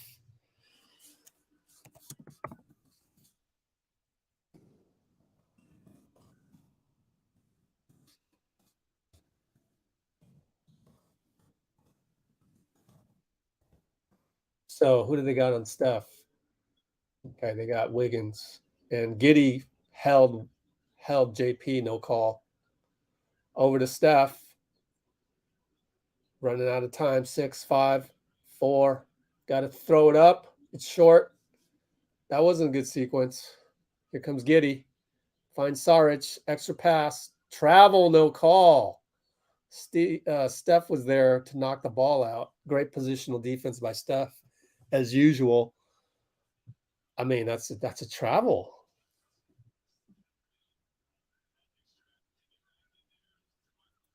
Shai's on the bench as well. J-Mike is in there. Steph checks out. J-Mike in. Steph has 23 minutes. So it feels like they want him to go 30 minutes tonight, even though they said no restrictions. And now an and 1 for Saric inside by the young ref. The young ref's name is Andy Nagy. Yeah, Donte got him on a reach in. I wonder if Andre was mad at the reach in more so than the foul call. 3:23 to go.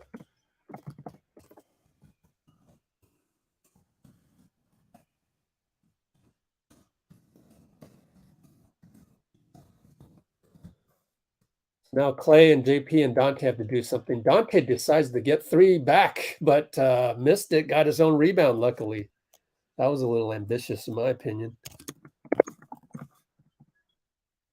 So now it's JP, tiki-taka, extra pass, swing, Klay. Got the guy the right one.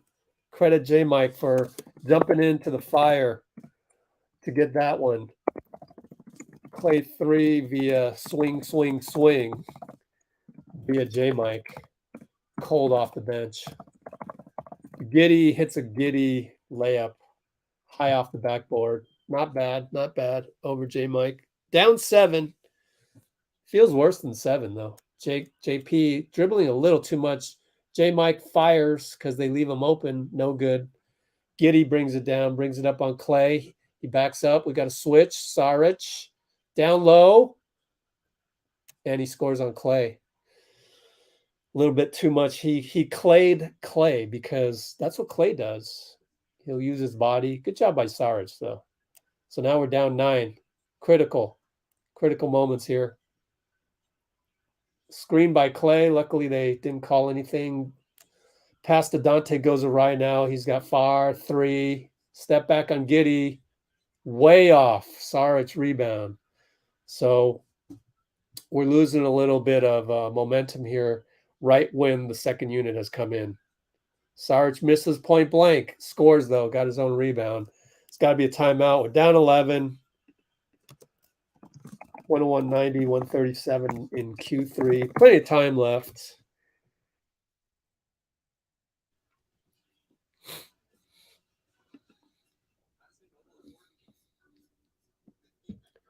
OKC's not bad.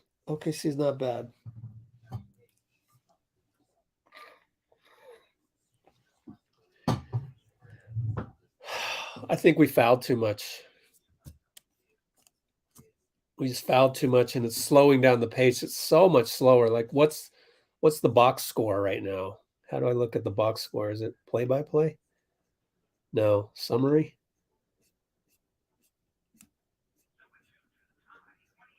Game charts? How can they not have a where's the scoring by quarters? This is ridiculous. Come on, NBA. Really? Is it on box score? Oh. Maybe ESPN has it. Are you kidding me? ESPN.com NBA. Good Lord.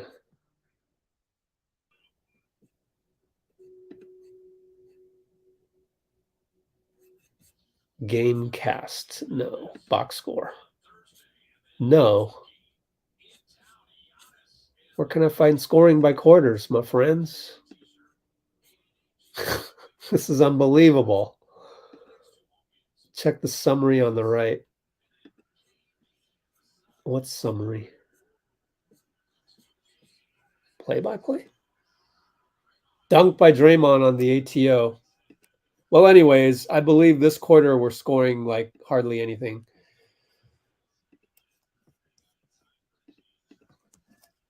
Good ATO. ATO Dray dunk. Steph came back in.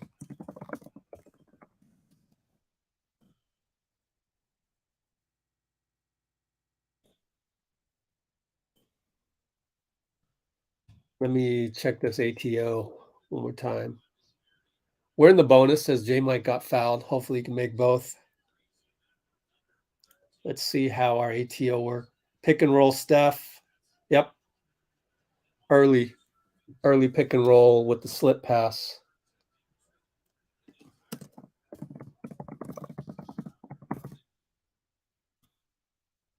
J Mike makes it. We're down 8. Steph goes to tell Donte something. Man. I really want Gary back. I know Dante's great. He's solid on defense. I would just love to have Gary back just to see. Shai against Dray. Interesting matchup. Scores over Dray. Can't complain about that. So,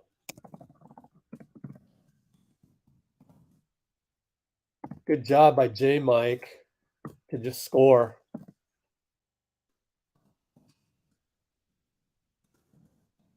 Not to hesitate on that jumper. He just scored.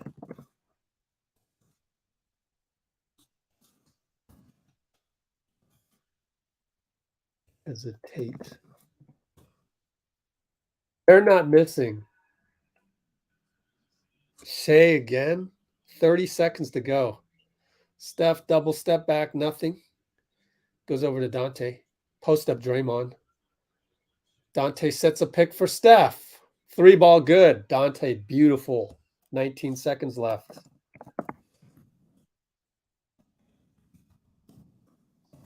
Down 6. So many notes in this one. Oh, how many more points is Shai going to score? Kicked out to Joe. Nothing. Donte, no foul at the end of it. Thank goodness. They shouldn't call that. Should call it like a playoff game. 105.99, I believe.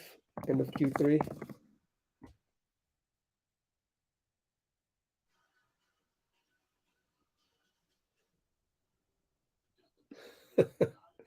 Especially when the whole game plan is to retreat on them and you have them in at the same time as Draymond.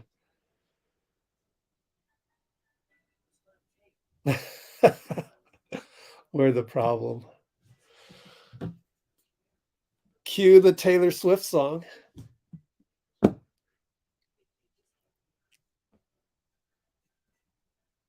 Oh boy. The old, I mean, that's in the past now. You know, Steph comes back, it's a new identity. Got to move on, turn the page. Like, thank you very much for you know, the 5-game home win streak. It was at home as well, so they got a little help. But that's a different identity. You look forward. We have Steph now, so we have Steph. So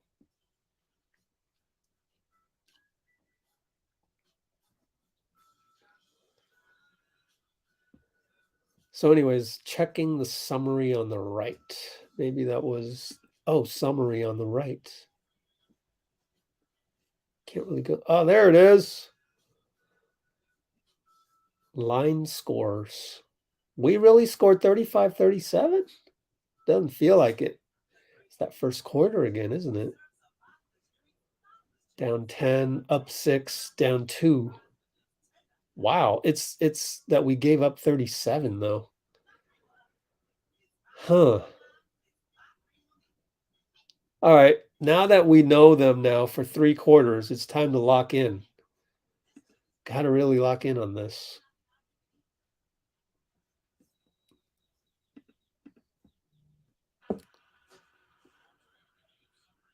Oh, and 18. Wow.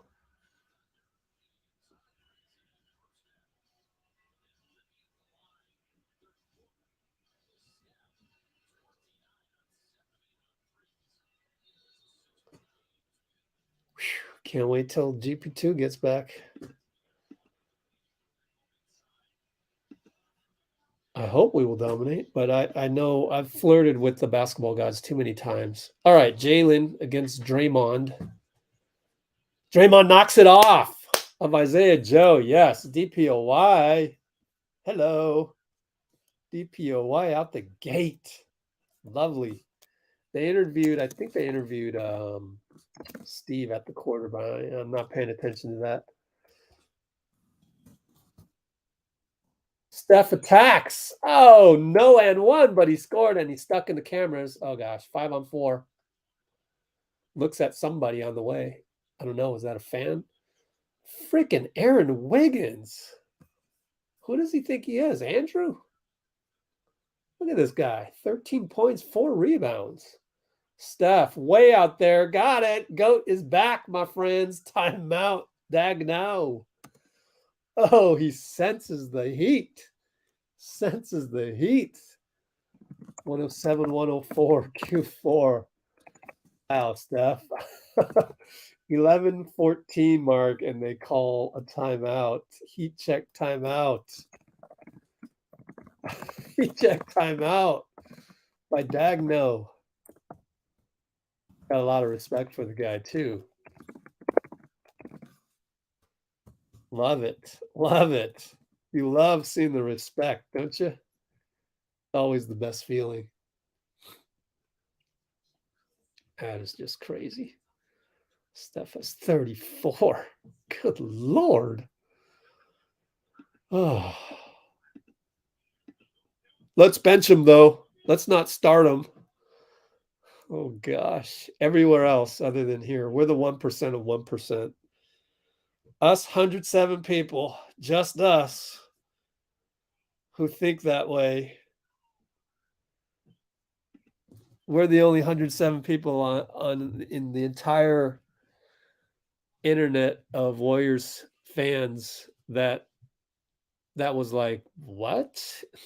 You wanted Steph to come off the bench for how long? And I said it at the time. I said, I'm good with whatever Steve chooses. He chose to start Steph, and it was revealed as the game went on that Steph had a minutes restriction of over 30 minutes. When you have a minutes restriction of over 30 minutes, you play the man. Need I remind people, because the casuals failed to look at BKRef. They don't use any factual databases to their to make their arguments. If you look at this, 21 minutes against Denver, 22 minutes, 30 minutes, right? And then he played 36 in the last one. He was just getting back with his conditioning. And we were up 3-1 at that moment, 3-0 on that one. And then we started him and we said, it's time to put him in as a starter because he is who we're going to rely on as we march to the playoffs and to the finals. Same thing here. You got, arguably one of the greatest players of all time it's a casual take to say that we wanted to start the other guys. I mean, I get that they won 5 in a row, but we're not just replaying those opponents and playing at home every 5 games from here on out. Jalen Williams swishes, full confidence coming into that one. Wow. Steph, Draymond, over to J. Mike. Might have walked, but gets a foul out of it. Thank goodness they're not calling walks tonight. They're just calling bad screens, ticky-tack screens, and generally speaking, they're calling fouls. Let's look at the foul count. 14 personals on us, 15 on them. Except our fouls tend to, for some reason, not result in a ton of free throws. They have 15 fouls and we have 12 free throws. They have 17 free throws and we have 14 fouls. So, strange how that works out. Lou Dort is back in the game with 5 fouls. Donte covers him. Steph is on Giddey, who has the ball. Up top, 14 on the clock. Pick and roll, J. Mike. No switch. Giddey will take it himself. Back rimmed it. No good. Rebound, J. Mike. What a rebound. In traffic. Let's see if it leads to anything. Draymond, no. Attacks a little bit. Jaylin falls back, as you should. Over to Donte. Donte attack. 2 guys on him. Finds J. Mike. Attacks. Oh, they're going to get him for a charge. Wait a minute. I got to replay that. I'm going to replay that real quick because, like, I guess that's a charge. I think you got to call that. Playing it in real time real quick as Isaiah Joe brings it up. Yeah, Giddey was just kind of standing there, but I don't know, man. Playoff game, that's nothing. JP gets a T for throwing the ball at Tiven, but it was a bounce pass. It was just at his feet. Tiven could have just let the ball go.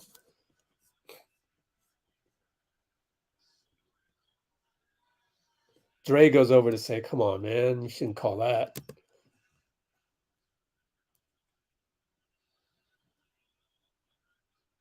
JP's got a hand on the shirt, on the jersey.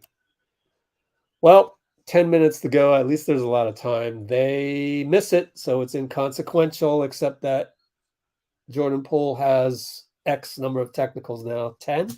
Not sure. 10:01 to go. I'm glad they missed that one. Was it now one? How did they go from 110 to 112?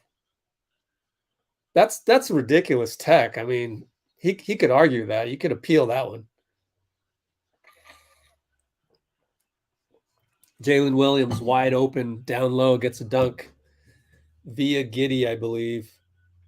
So we fell asleep on that one. Now Steph throws it away. Draymond says, my fault. Oh, Lord.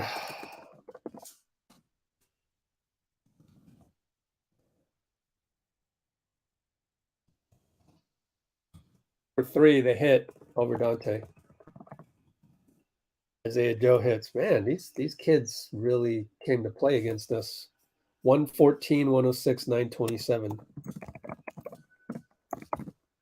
928. No, 927. Oops. Yeah, the score went up to 112, 106, just like that. That was weird.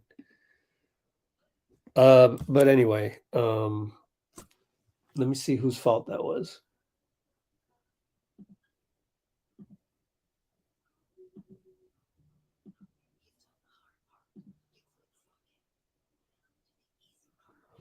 Looking at the replay, Joe just hit it. He hit it in his face from 23-9 plus about 3 more yards. 30 feet from 30 feet. It's not Donte's fault. But the dunk before that, I want to look at that one too. And you'll have to take my word for it on this.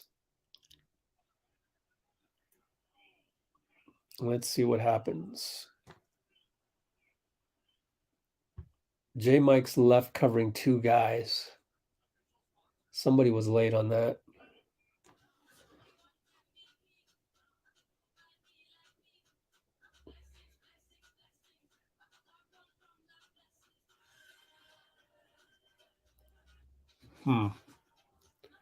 I mean, it's pretty much J Mike's fault, but they ran a good set.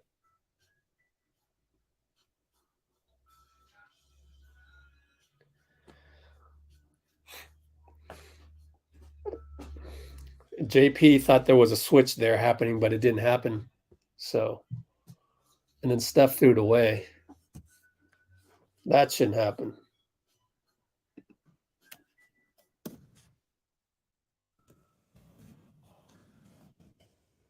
Steph throws the ball away. Gary says, my fault. I don't know why it was his fault. Let me see the turnover by Steph one more time.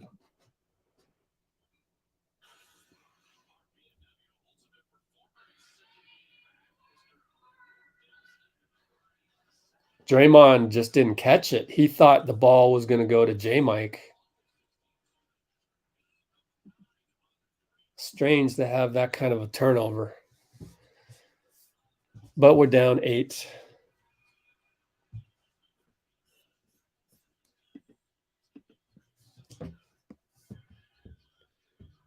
Well, Ja could get a 50-game suspension because Gilbert Arenas. Do you guys even know who that is? Gilbert Arenas suspension. How long was his? 1 year. So 50 out of 82, whatever that is, pretty close to 1 year. You don't want to do the whole gun thing. Anyways, Steph for 3 via Draymond, short. This is where it gets a little, if GOAT can't hit those, you know, those are hero shots. So, but for him, they're like normal shots. So should go in, but if they don't, you might be in trouble. Giddey takes Klay. Wow. He just took him. 6'9" against 6'7". Klay is patient. Over to Dray. Nothing. Move, Klay. Over to JK. Handoff, Steph. Back to JK. Fake, foul. Got to hit the free throws.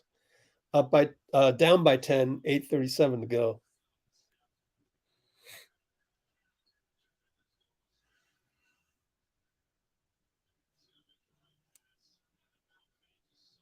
All right. Before you go off too far on that, Twitter.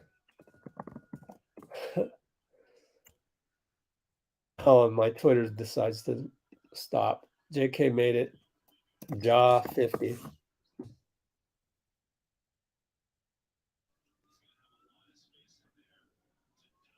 Per Shams.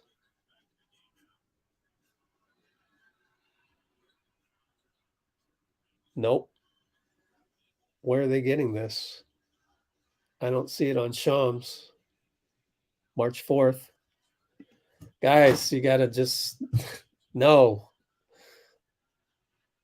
Wow, they hit a 3. That Jaylin Williams again? That guy can play.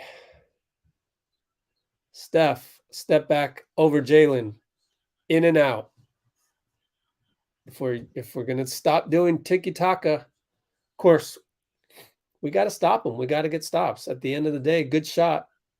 Wow, no call. You're going to no call that. 7-8 minute mark, no call on the charge by Giddey.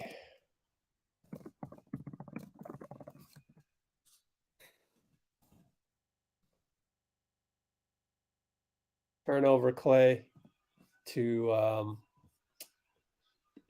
Draymond's falling apart, and it's the Hall of Famers. That's no one else has really touched the ball, and the one that did, JK, scored a couple free throws. So that's a bad turnover.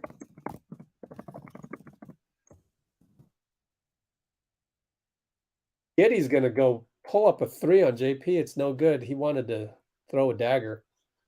See if Klay tries to throw one. JK, nothing doing. We are melting away the shot clock. Finds JP. Got to hit that one. No good. You got to hit those, man. That would have put us down by 10, but we're stuck at 13. Good thing is 7 minutes is still a lot of time. Shai still scores, even though JP probably fouled him. Shai lost his shoe. Steph's going to bring it up, go right by him. JP's got another, but passes up to 3. JK scores. Down 13 still. Can we get a stop, or are they really scoring every damn time down, guys? At some point, it's just like pickup ball. You gotta make a stop. I don't care who it is. Shai, whatever your name is. Dort loses the ball. DPOA with the DPOA tap of the ball.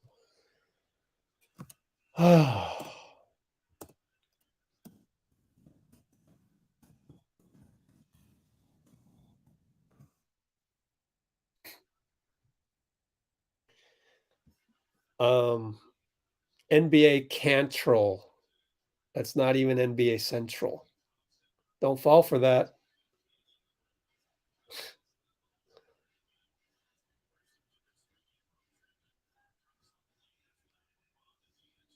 CBA says there's an automatic. So let's get rid of some of these.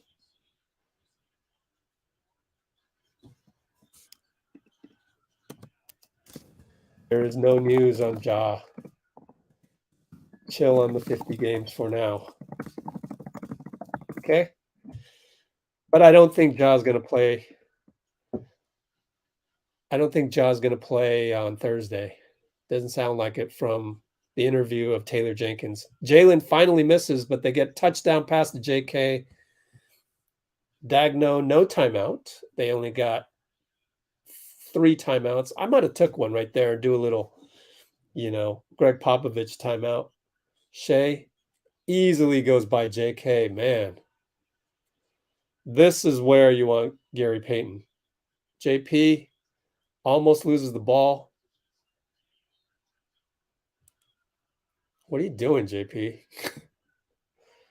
See what happens when you get mad and then you get a foul, you get a technical, even though, you're setting yourself up. You're the young guy.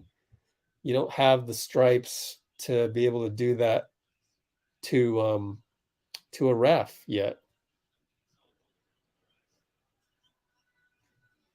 Klay, that was a bad screen on Klay. They didn't call it, but Donte lost the ball. Wiggins 3, no good. I guess they had to sit Steph because of the minutes. Said there was no restrictions, but clearly there is.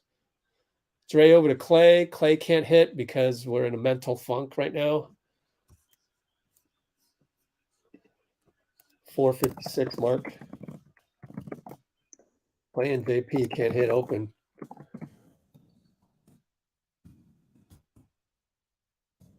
Mental funk when things aren't going right.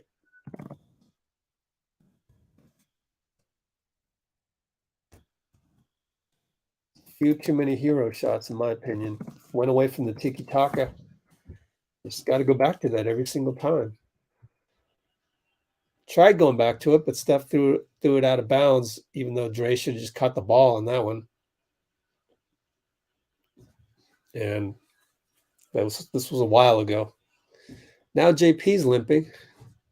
He comes out. I'm going to look at it. Probably got a, what you call a Charlie horse. Steph trying to double team Shai against JK. Pulls up. Pretty good defense. Loft the jumper. No good. J Mike rebound. Donte brings it up. Klay is going to stay over there. Pick and roll Steph. Giddey comes out. 6'9" against 6'3". Fake step back. Donte attacks. Finds Klay. Flyby. Got it. So 4:15 mark. Down 10. Flyby. Cuts it to 10. So we need some defense. 4 minutes to go. Down 10. Giddey. Push shot. So easily gets in there. 6'9". just unable to get any stops. JK, they're going to call a travel.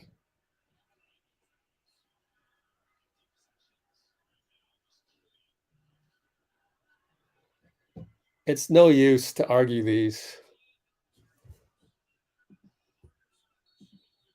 Then we're going to call a timeout. Up by 12. Let me look at that replay.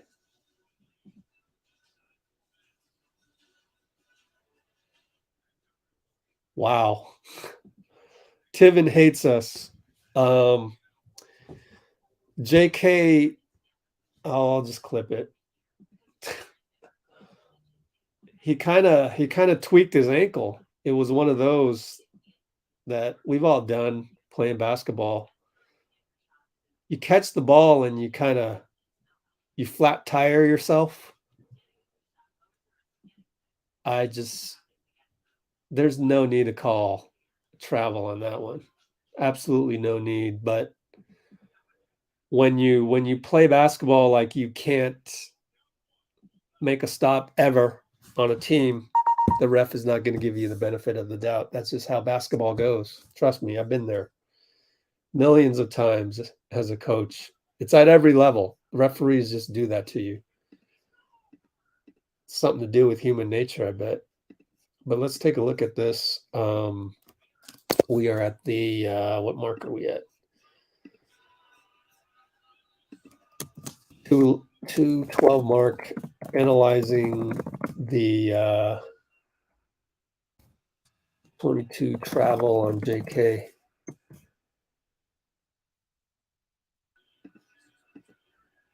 Let's see.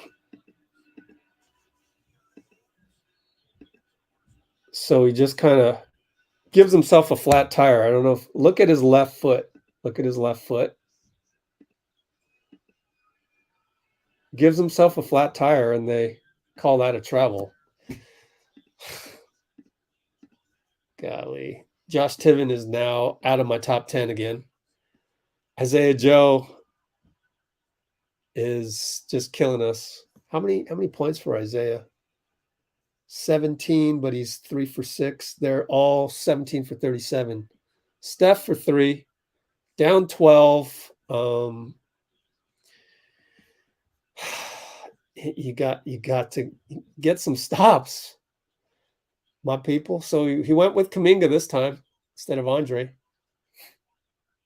Finds Giddey wide open, in and out. Steph brings it up.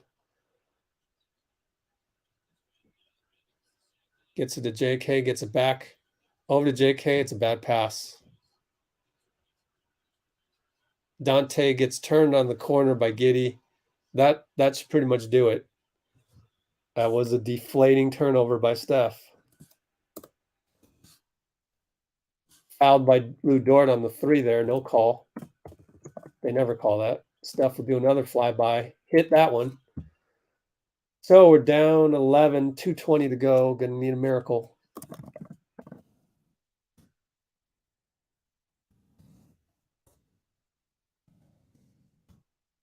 Shai loses it. Donte gets the steal over to Steph. We need a few threes here. Pulls up. Missed it. Knew it was off the whole time. We'll keep the ball as Steph, just go ahead and shoot everything, man. I mean, down 11, and that's what we do in the NBA 2K. You're still the best option. We got to make up 11 points. Just shoot the ball. Don't pass down to JK. Why? Just go to the corner and shoot the ball. Again, it's all right. No need to turn the ball over there. Just keep the ball. I mean, we're down 11. JK up top. Still looking. He's going to have to shoot it. Hits it. Down 8. 154. Absolutely need stops. There's no other way to do this. They're going to call a late foul. JK on the ball. I didn't think that was a foul either. Shai against JK with the new shot clock because it was in the backcourt. Klay comes over to get the ball out of his hands. 5-on-4, but we're back. Our shell is back. Giddey against Steph. They're just going to burn clock. 10 more seconds. 1:33 to go. Giddey throws up a crazy pass. Our ball down 8. We can make them sweat here. That's all we need is 1-3. Make them sweat. Steph over to Dray, over to JK, dunk down 6. Just run that every single time. Tiki-taka's back. 1 minute 27. JK dunk tiki-taka. They call timeout. 1:20 to go, down 6. Need one stop. Can't foul.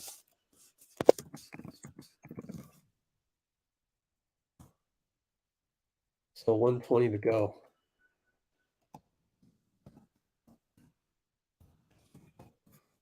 Type that in.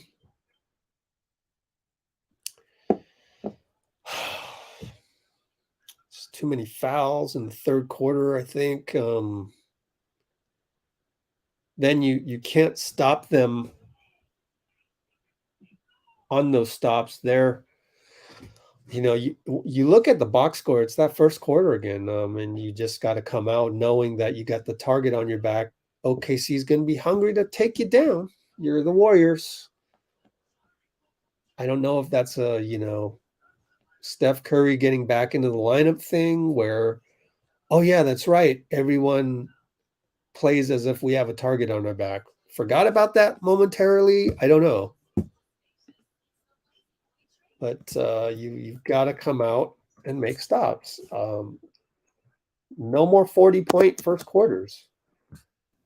Those are killing us.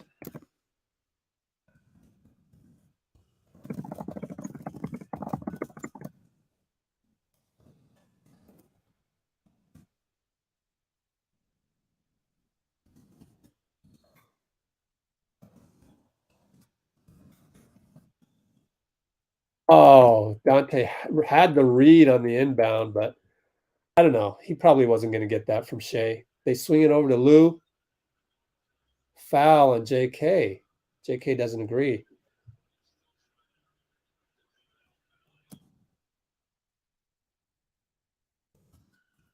So where are the guys that were mad that Andre maybe should have put in Andre there to not foul, but of course they got Shai. He's right now way more athletic than Andre, right? So what are you going to do? Man, that's a ticky-tack foul. My God. There's nothing you can do about that. Was that Washington? Tom Washington? Yeah. Oh my God. Wait till you see the clip on this one, guys. I mean, you don't really need to see it, but in the playoffs, if you call that, you're not reffing any more playoff games. I'm sorry. That's absolutely ridiculous to call. Are you kidding me? This is not a playoff foul. Oh my God. To call that in a tight game? It's absolutely awful. I don't know what these refs are on, man. Golly, let them play for God's sake. Come on, Tom Washington. A hand on the thigh, a hand on the knee. I mean, that is barely consequential to Lou Dort attacking. You don't call this in the playoffs. Oh, you're seeing the replay now. I mean, this is really ticky-tack. Okay. Goes to Lou. That little hand. I mean, if you call that in the finals, you would get fired. That's awful. That's absolutely awful.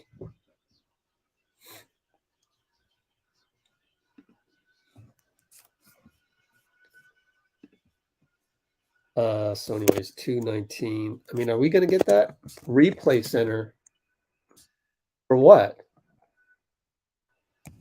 They're reviewing this?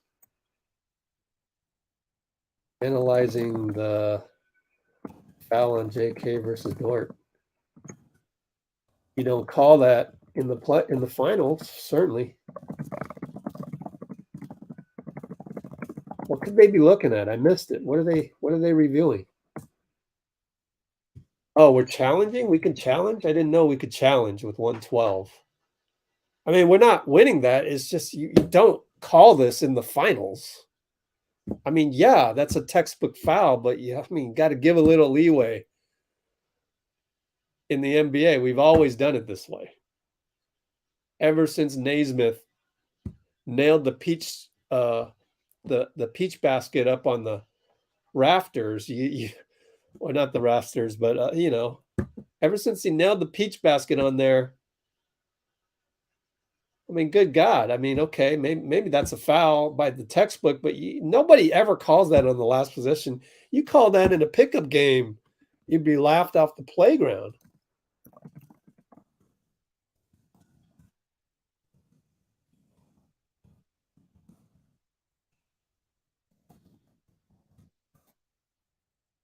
I thought we used the challenge already.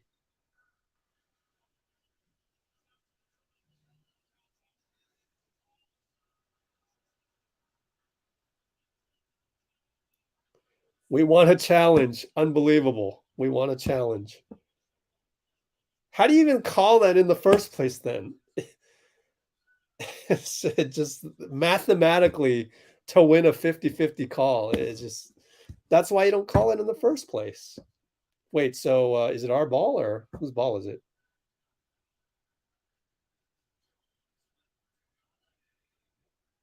Wait a minute. So wait a minute. Why do they have the ball? Someone explain this to me. It should be a jump ball, shouldn't it? So they had, I don't even know. They had the ball. It wasn't a foul. They had the ball. Whatever. Look at JK's defense. Oh my God. They're going to call that on Donte. This guy, Tom Washington, is a joke. Absolute joke of a ref. Remember that. Tom Washington is not good. Joke call of a foul. It's the same thing. We just reviewed what you shouldn't do as a ref, and you went and did it again.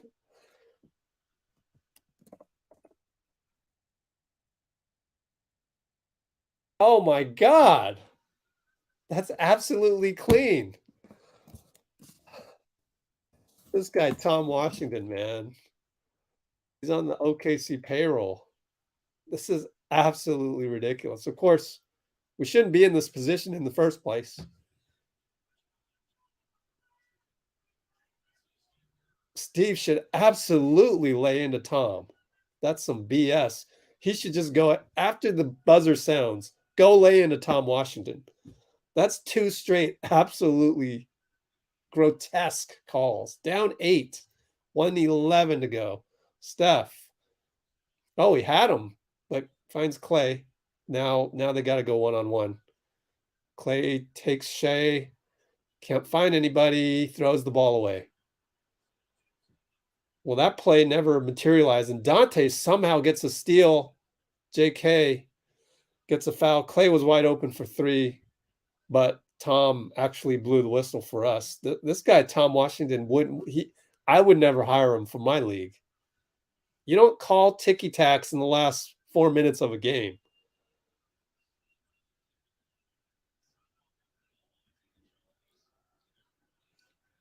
This guy, Tom Washington, is absolutely atrocious. He's now the worst ref in the NBA.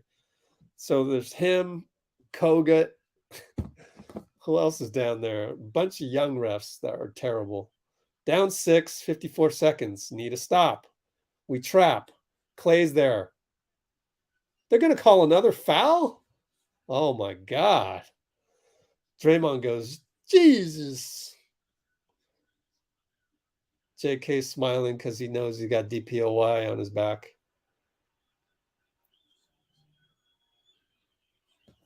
Let me look at the replay. I know the angle is going to be tough, though. Of course, NBC doesn't want any part of this replay. This makes no sense to me. Shai's at the line. Ball don't lie. Missed one. Let me look at the replay.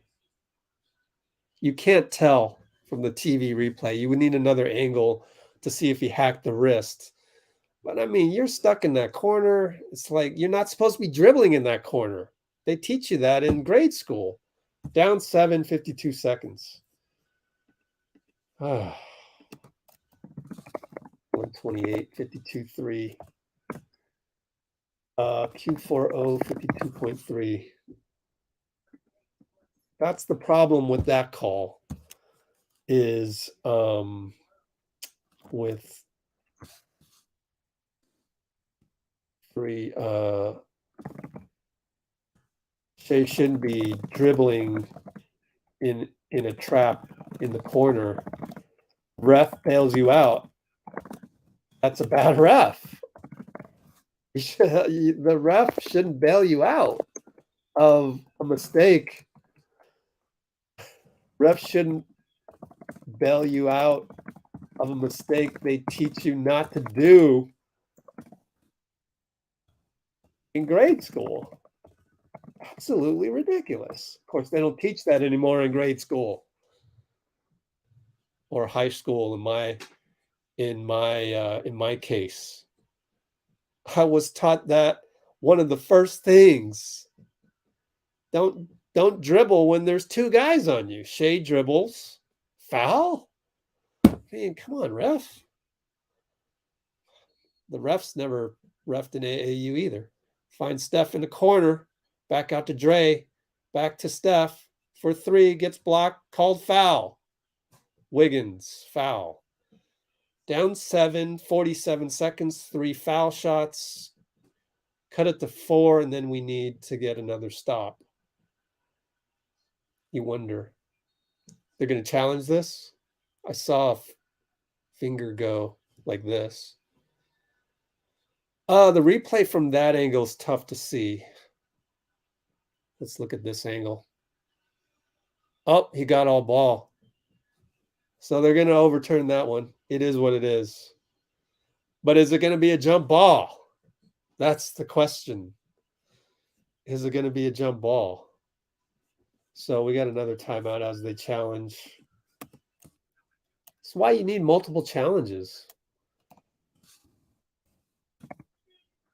47.1, I think it was. Q4 0471.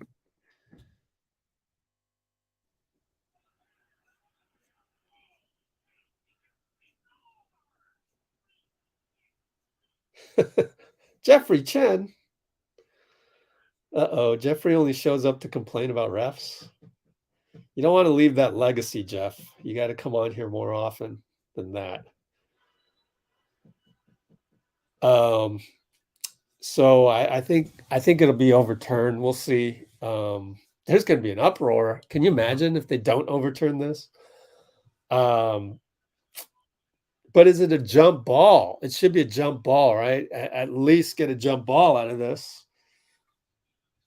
In which case, hopefully Kuminga can win the jump.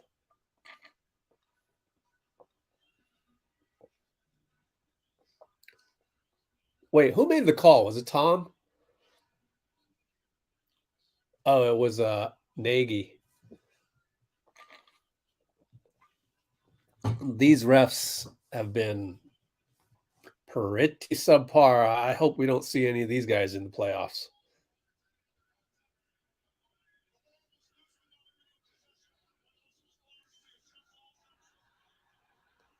JK's got to win this tip.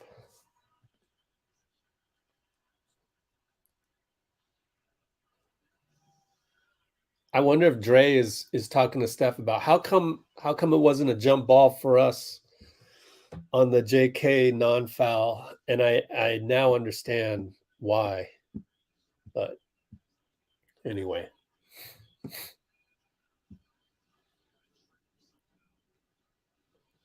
Oh boy, Shai against JK on the jump ball here.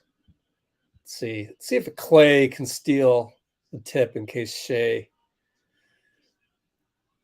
JK jumped late, timed it wrong. Down 7, Isaiah Joe, 41 seconds, DPOY against Wiggins. Nope, out to Lou. Steph has to foul Lou. He'll go to the line.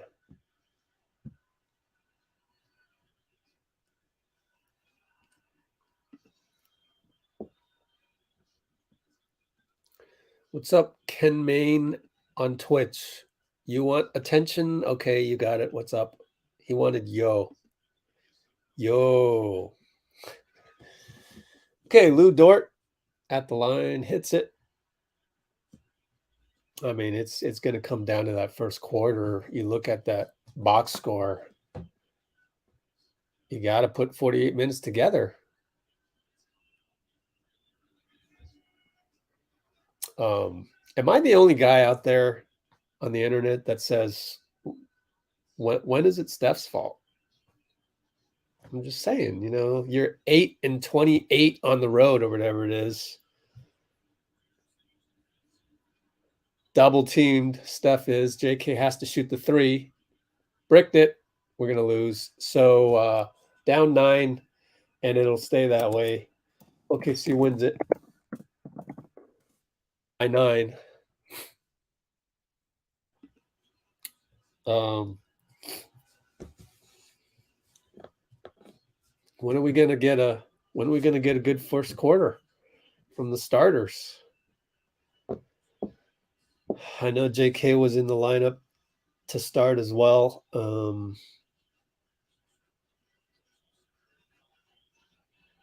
6 turnovers on Steph. Some of them at critical moments.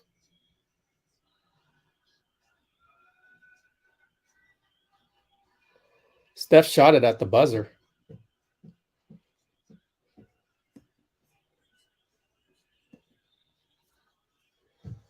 If we lose the next 2 games, we're not talking about that. Nah, don't worry about it. 1 game at a time. 1 sucky first quarter at a time.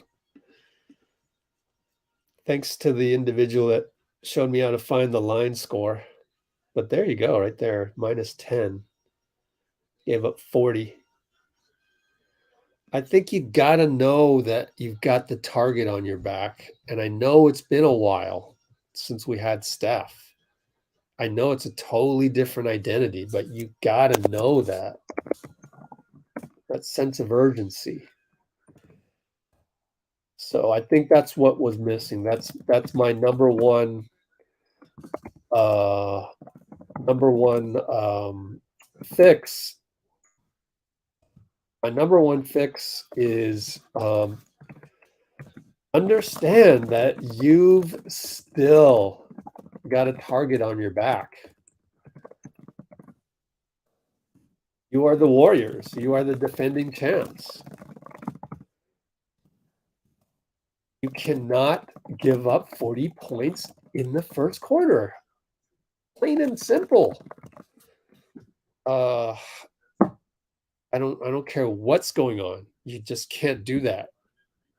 You got to have more pride. You got to do something about that. And you can look at the tape. Maybe we should look at the tape to find out what those things are. Maybe I can look at, honestly, I could probably look at the notes that are in the description as I speak right now.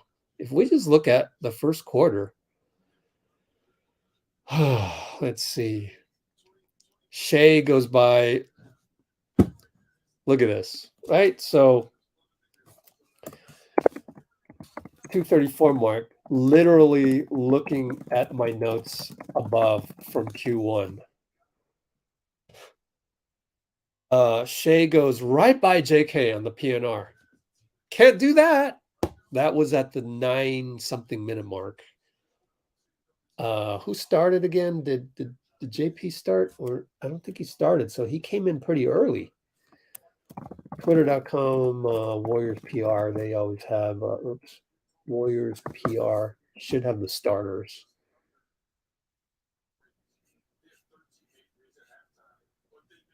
Donte, Jordan Poole was in there. Wow. So we did have Steph off the bench.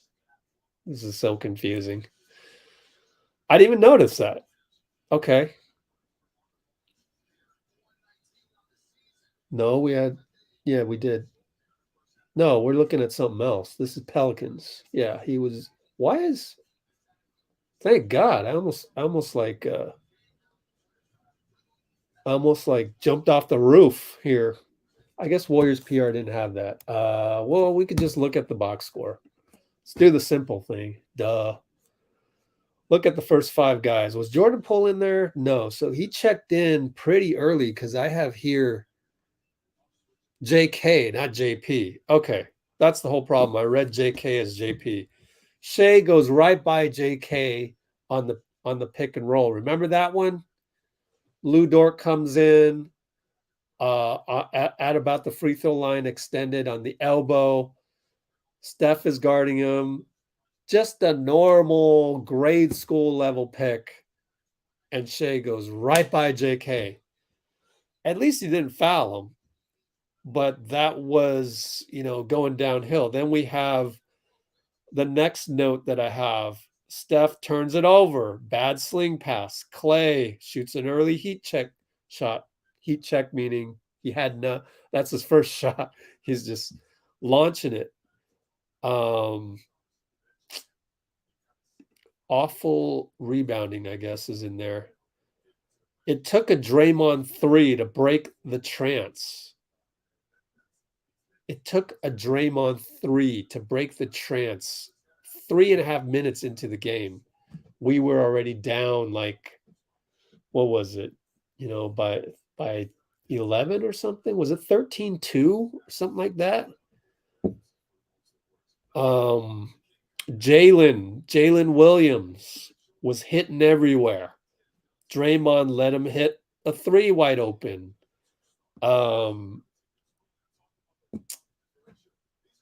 Who else was hot early? Wasn't Wiggins hot early? Somebody was hot early as well. I think it was Wiggins that was hot early. And then Saric made a few. And then Lindy Waters came in, hit a couple. They were 46% on threes. You got to play everybody that comes in the game like they're the Boston Celtics, like they're the Memphis Grizzlies. You can't let up. Looking at more notes. We finally started playing good defense.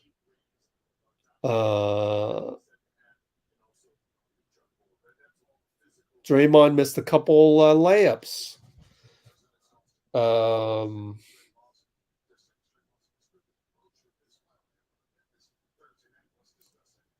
Let's see.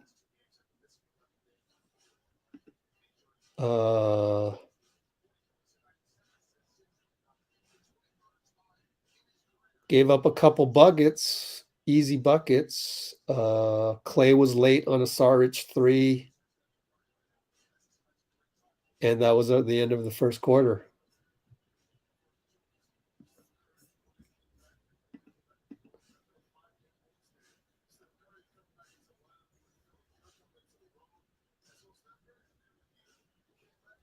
Let's see. Yeah, that's kind of the problem. Kind of just your man doesn't score, right? Yep. Jaylin Williams was on fire. I mean, I understand it if Shai is kind of hard to guard, but you gotta find a way to not let Jaylin Williams get off and not let Lindy Waters, Dario Saric, those guys make an impact because they came in and they just made an impact on the game. These guys are bench players. So, yep. I think the Hall of Famers need to step up. I hate to say it. And you can blame the rust all you want. We're back to that point in time where Steph was on the podium and said, I bear the responsibility. Yeah, you do. Yep. Ultimately, it comes down to that. And for the people that wanted Steve to play JK instead of Andre, well, you got it. We started him. Yep. He gave up a point of attack. Yeah, it happens against Shai. But you got that part. So I don't think you can blame Steve. I've always been the guy that comes down to the players. If you're not going to give credit to Steve when they win championships and they get KD from free agencies and things like that, then why blame him when the guys are not executing? Draymond has to make layups. Steph has to not throw sling passes that go the other way for 2 points. And we got they're just showing right now Shai waltzing right by Klay. Yeah, our point of attack defense, non-existent. Just non-existent. Hits a 3 over Klay. All of these highlights that NBC is showing of Shai is indicative of our weakness. So just could be a weakness of this squad.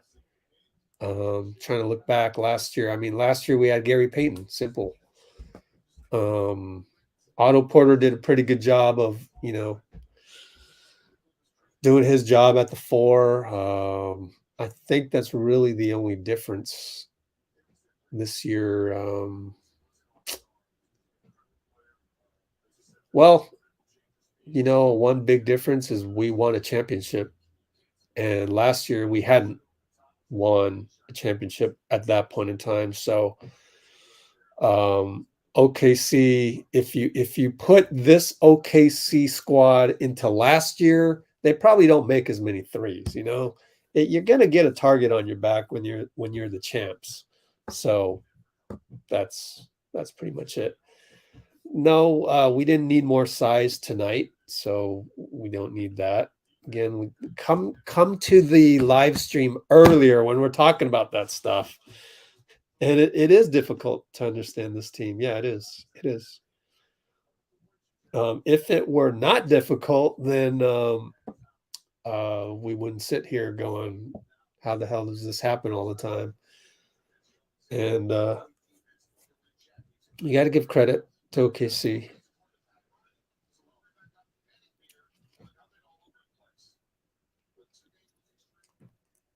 Bonte's on the on the panic meter. How can you not be? You can't not be at that point. But let's see what Steph says on the podium. OKC played great, and it felt like they really had that target on our back. 53%, 45. That's pretty good. 94 shots, 89 shots. We were 52%, 40%. When we have these numbers, it's usually a good sign. 36 assists on 47, but we had 21 turnovers. So when we usually have this kind of shooting, then wait a minute. What did Festus just do? Sure. Yeah, you definitely got to be slightly concerned. I'm concerned because right now we need to get wins on the road. And if you think about what the playoff atmosphere is going to look like, He just threw his paper. We need to go get a win. And right now we're not doing it on the defensive end. On the offensive end, I'm going to say 137, 50, 40, 90. I mean, come on. Josh Giddey said. Oh, they did a 50, 40, 90. Yeah. What are we not doing, buddy? Not playing defense. Thank you. Point of attack. That's when it matters. Help defense. Okay. Festus threw the paper after talking about defense. I think it's the point of attack defense. And when you have a team that is predicated on point of attack, in other words, Shai, here's the ball. Go do what you do. Boom. Shake and bake. Oh, let me toss it to Giddey over here. Giddey's not bad. 6'9" ball handler. If you can't stop that, and you don't have a guy that can stop that, then you're going to have a long night. Plus, they played well. They stepped up in doing that. I want to say I hope we don't see OKC in the playoffs because we don't match up well unless we have Gary Payton, right? So that's my hot take of the night. 245 mark. Hot take, we don't match up well against OKC without GP2. And the root cause is the point of attack, which is still not that good. I will also say that if we had a game 2 versus OKC, based on the lack of POA versus Shai, namely JK, he's good, but he's not great. I would actually try starting Andre on Shai in game 2 and see what happens. You know, just make or I would try it again and wait until we go down 2-0 or 2-1. If we go, you know, or after we go down 2-0 or 3-1. Not 3-1, 2-1, 2-0 or 2-1, then you would have to you'd be forced to make an adjustment at that point. So what I observed tonight, our number one problem is point of attack defense. But we knew that. Against Shai, it's going to be a problem. Who do we got next? We got Memphis. We're lucky Ja's probably going to miss that game because of our point of attack defense is trash. Of course, Ja cannot hit the mid-range that Shai can.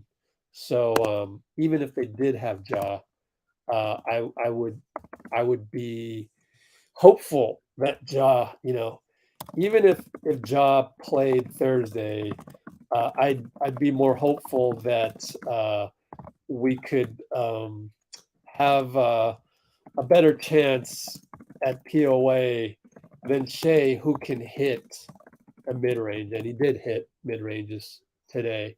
A ton of them, actually. Let's take a look. How many mid-ranges did he hit?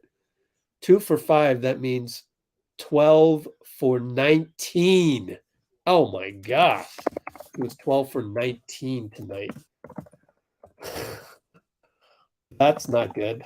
Well, some of those were layups, right? But those are basically 17 feet and inward, you know, meaning 17 feet and inward. Our point of attack defense is trash.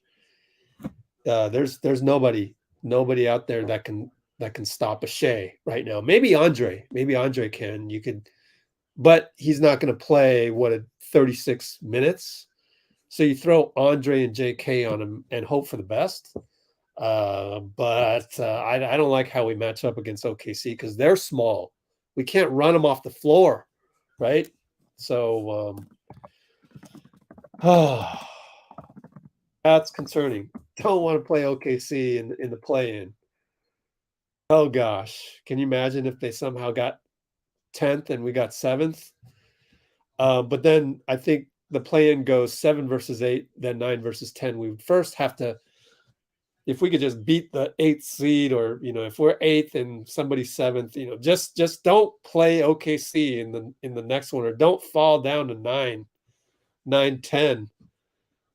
I don't want to play OKC anymore because we can't stop Shai. We just can't. And there's nobody except GP2. And as long as GP2 is out, I'm going to assume he's out. Until the day he's in, then he's in. And then at that point, hopefully he's 100%. Go guard Shai. I think we have a chance. But, man, our point of attack's not good. Okay, Steve Kerr press conference coming up. Let me get the audio for you guys. Here we go.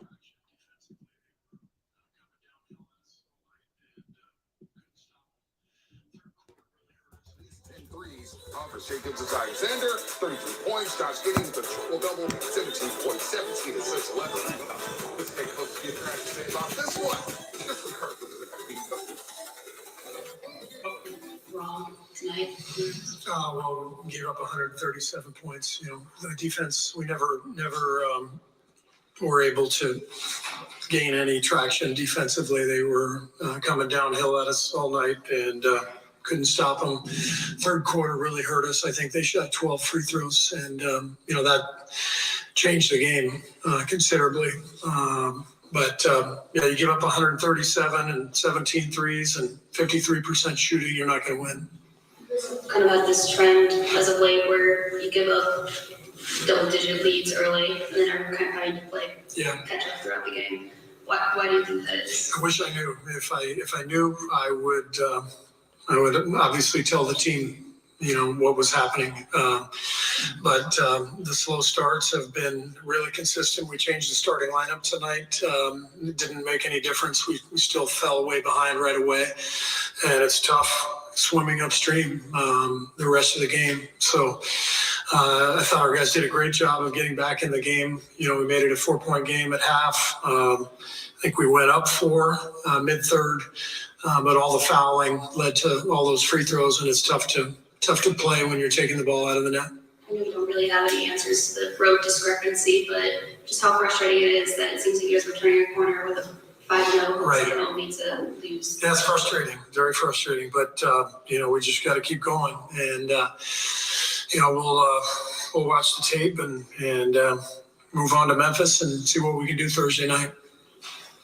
There was a possession late in the first where Jordan had the ball in his hand and Draymond was waving down, he was open, and Jordan passed it off to Klay, turns into a turnover, and Draymond didn't join the team on the other end. Just what did you kind of think of? I felt we were a little disconnected in the first half several times, and so we talked about that at halftime.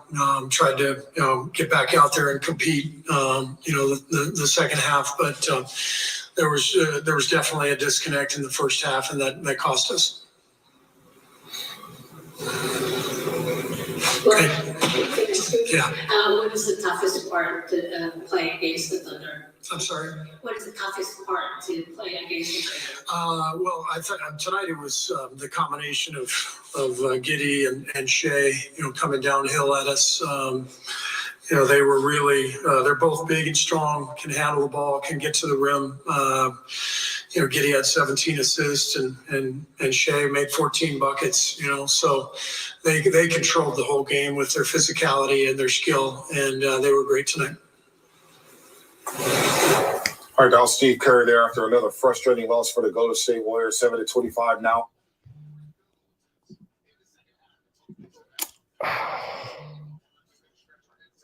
With their physicality. All right, time for me to cut this video. Now that I got my video working. So that's a new little wrinkle into what I'm doing nowadays.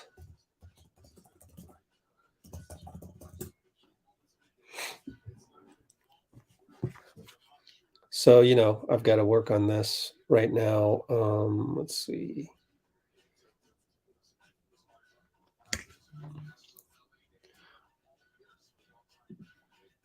Okay.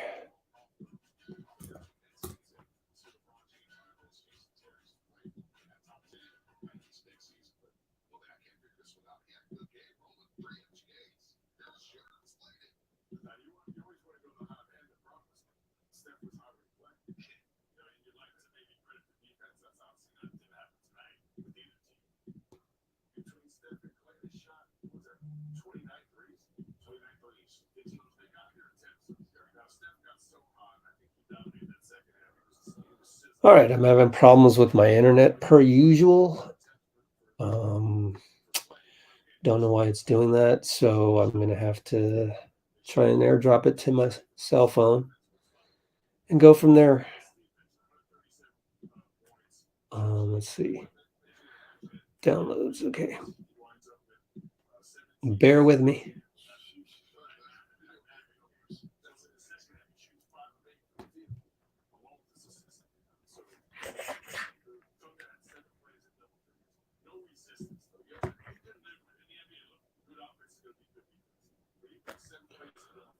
Okay, so that'll move along slowly, and then I got to finish my note taking of Steve.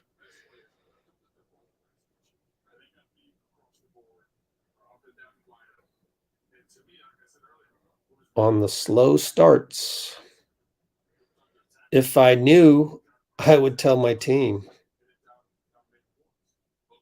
I've given you my theories. So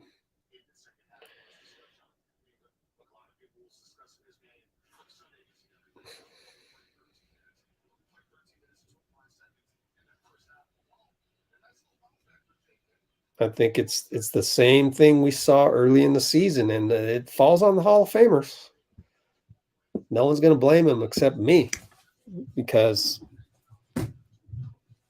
it's what I see. And the personnel. Thank goodness we got GP2 back for these types of teams. Different team. OKC. Shai and Giddey. Impressive. I mean, we've seen them several times this year. Shouldn't they be better than 31 and 34? I feel like they should be better than that. Somehow we're still in fifth.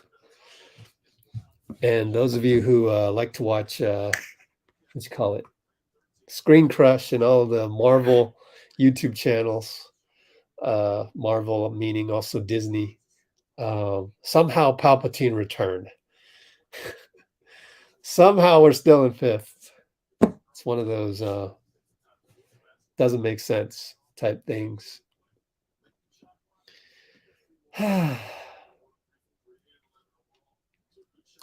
Yeah. The only problem with Donte's only issue is that he can't match up against Shai because Shai has 3 inches on him. But maybe you try, if this was a 7-game series, maybe you try him on him. So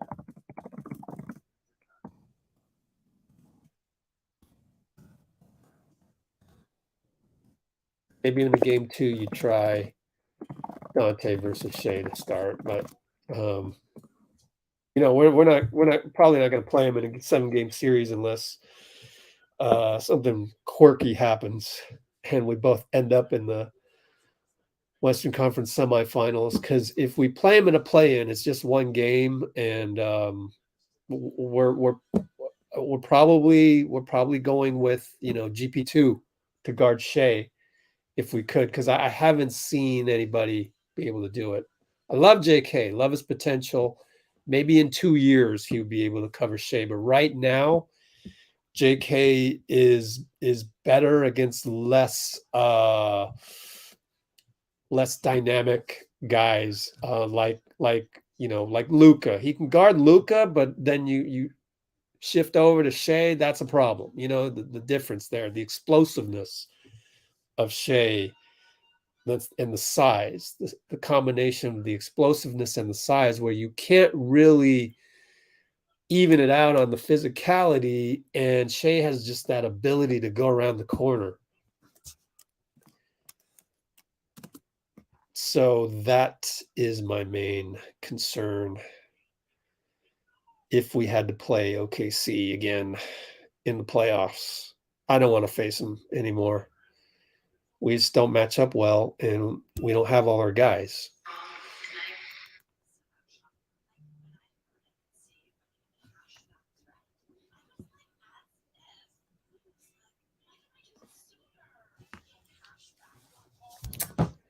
And also, just that mentality. You're the defending champs now. Last year, we weren't the defending champs. And I think that counts for a lot. I think it's counting for more than we thought. And I think the guy that's really suffering from that, shall we say, is Steph. Like, he's the one that hasn't clicked yet, right? Once it clicks, and not just Steph, but once it starts with Steph, it trickles down to everybody else, including JK and JP. But so one underestimated factor is now we are the quote defending champs, and teams are more locked in on us than we are to them. And that's just an adjustment we either figure out or we don't. That's what I've learned. So I'm, taking it from a positive mind frame. I'm not here to throw anybody under the bus. I'm here to observe, make some conclusions. That's one of my conclusions this year. It's not only do we have crappy POA defense, but that teams are more locked in on us than we are on them. Over and over again, we are seeing that. We've gotten, out of these 66 games, at least how many losses, right?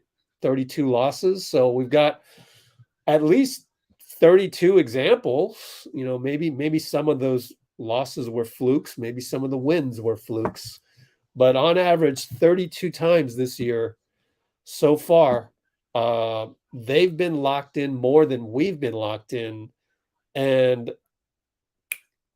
when's it going to click for you guys? Do we have another level? Because any former champion will tell you that the next season you've got a target on your back and you've got to bring it another notch. Steve mistakenly told the press, he always says this, that second year, my experience is that you really, but this isn't our second year. This is our fourth championship. It's not like we were new kids on the block. We won the championship and now we're feeling good about ourselves. It was like we've already been there. We won the championship. We are feeling good about ourselves, but it's not like we've arrived. We were there the whole time, right? So there's a little subtlety in the difference. So I do want to say, I think if I am to rarely criticize Steve,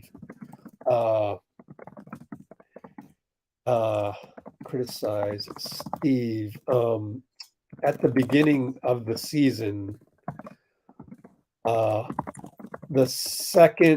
year after a championship, this one is different than a newbie champion that feels like they've arrived.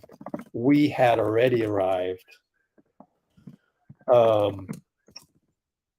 with our fourth championship.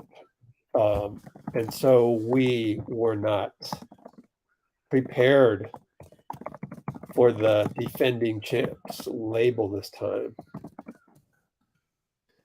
And this hasn't, the caveat to throwing Kerr under the bus is this hasn't really happened before.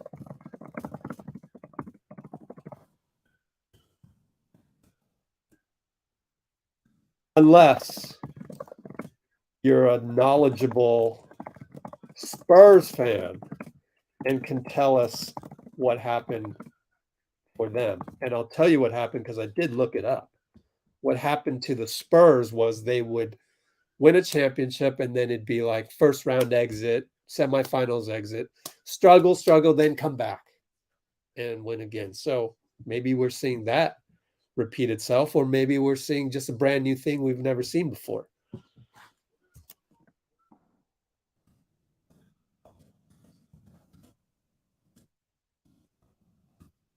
So there's always that possibility of seeing a thing we've never seen before. And what do? You should just sit back and go, oh, that's a pretty cool thing that I learned about the NBA this season with the Warriors, whatever happens to the Warriors, not winning a championship, whatever it may be.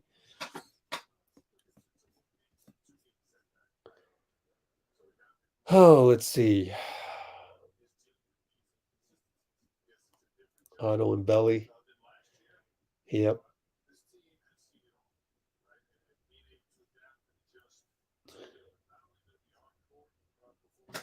I don't agree with this. Small ball lineup is a terrible idea. None of these reasons I've given you has been physical. It's all been mental.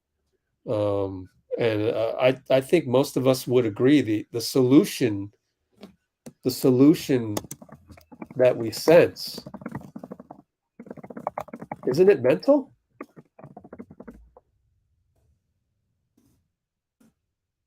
Because if it's not mental, then it's physical, and then we would need a big man. But I think it's mental.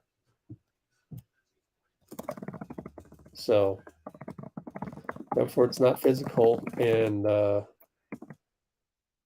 small ball lineup is a terrible idea is not correct. I even have I want to maybe wait until the end of the season when I have more time, but maybe I should do it now when it's a hot subject. It's just like, again, you got to go back to the salary cap table. It always goes back to this, my friend. It does. This is a small guy. This is a small guy. Draymond, kind of small. You could call him a rim protector, though. Andrew Wiggins, not a big man. So small ball guy, small ball guy, small ball guy, small ball guy. We're already a small ball team, based on our top 4 salaries, my friend. We're a small ball team just based on the structure of our salary cap table. There's no getting around that. So, end of story. I mean, there's no arguing that. There isn't. What are you going to do? Get the best 4 or 5 man possible? Joel Embiid doesn't grow on trees. Nick Claxton doesn't grow on trees. Even JaVale McGee, for Christ's sake, doesn't grow on trees. He's $5 million. We can't afford JaVale. He left. He blossomed, and a 5 that blossoms in our system, we can't even keep him because he's so good in our system. Actually, Looney has done pretty well. I mean, like, it just, you would need to replace one of these guys. And this dates back to Kevin Durant. I asked on the last live stream, weren't we small ball when we had Kevin Durant? I mean, sure, Boogie Cousins got in there for a couple times, but I recall the finals. Boogie was relied on in the absence of Kevin Durant, but for the most part, we're small ball. We were small ball with KD. Nothing's changed. This is the same salary slot as KD. Would you rather us have Nick Claxton in here? I mean, we could do it. We could get 2 Nick Claxtons, technically, with the $30 million salary, because Nick Claxton is about $12 million. You could get 3 of them, actually. So our salary cap structure already, what do you call it? Imprints small ball forever with the top 4 salaries. It's a done deal. There's no saying, oh, small ball is a terrible idea. So you're saying Steph, Klay, Wiggins, and Draymond is a terrible idea. That's what you're saying, because the whole team is built around this. Anyways, I got to do the video. You guys can talk about it. Thank you once again to all the nice people in the comments. That's not out for blood, not out to blame, not out to just criticize over and over again. People say, oh, you don't let people criticize. Criticizing is okay. How about there's criticizing and then there's understanding and learning more about why the game is the way it is. I don't need to criticize Steve Kerr. It's not part of my, ecosphere. It's not part of my need to breathe air. But for a lot of you, it is. And I get it, because you're in what we call fight or flight mode. You're in a combative mode. You're in defense. You want to take somebody out. You want to fight. You're in the mode of fighting. But the evolution of mankind has gotten away from fighting. The Vikings used to fight a lot, but they would fight, conquer, and then they can rest. What did they do when they rest? They didn't go on Twitter and thumb type additional combative things. They didn't want to throw anybody under the bus after they had conquered the village, and they're just sitting in the village. Let's feast and have fun. That's what they did in the old days. But these days, you have all this technology, so you're feeling negativity all the time. So you can't get out of it, and you don't even know you're in it.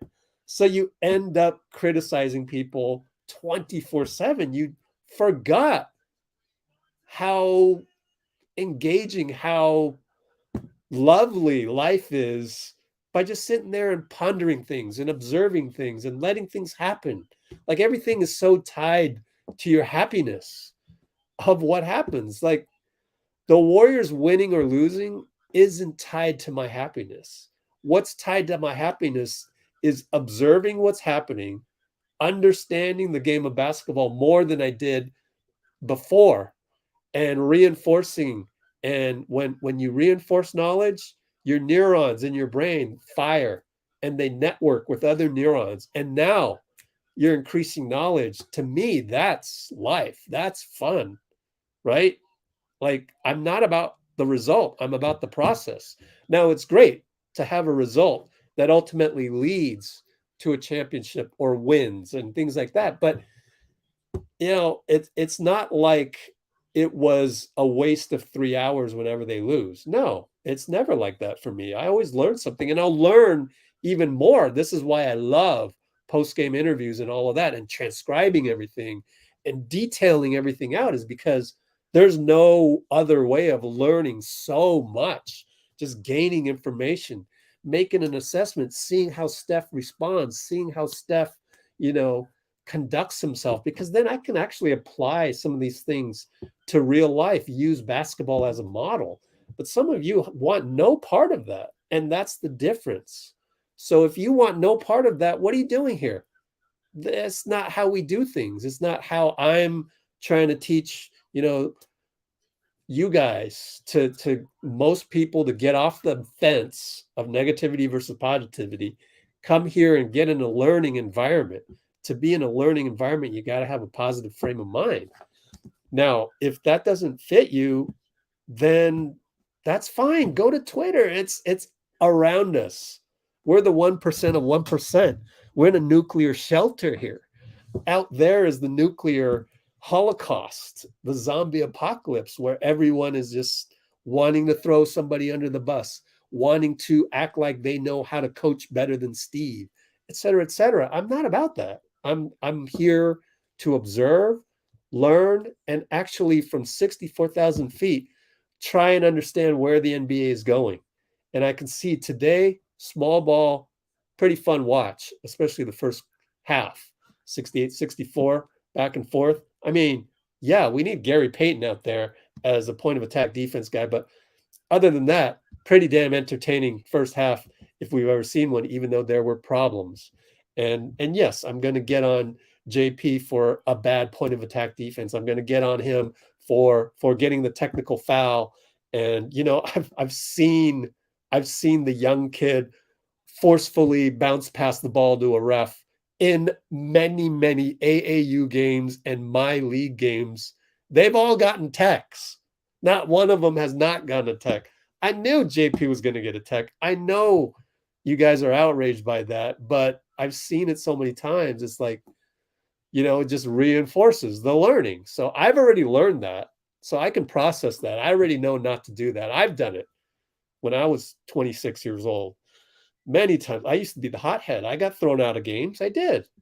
But, trust me, once you get experience, it's so much better. Once you get knowledge and you can process knowledge, how quick do you process knowledge? That's life. That's what makes waking up every day interesting. It's not just the result of winning and losing.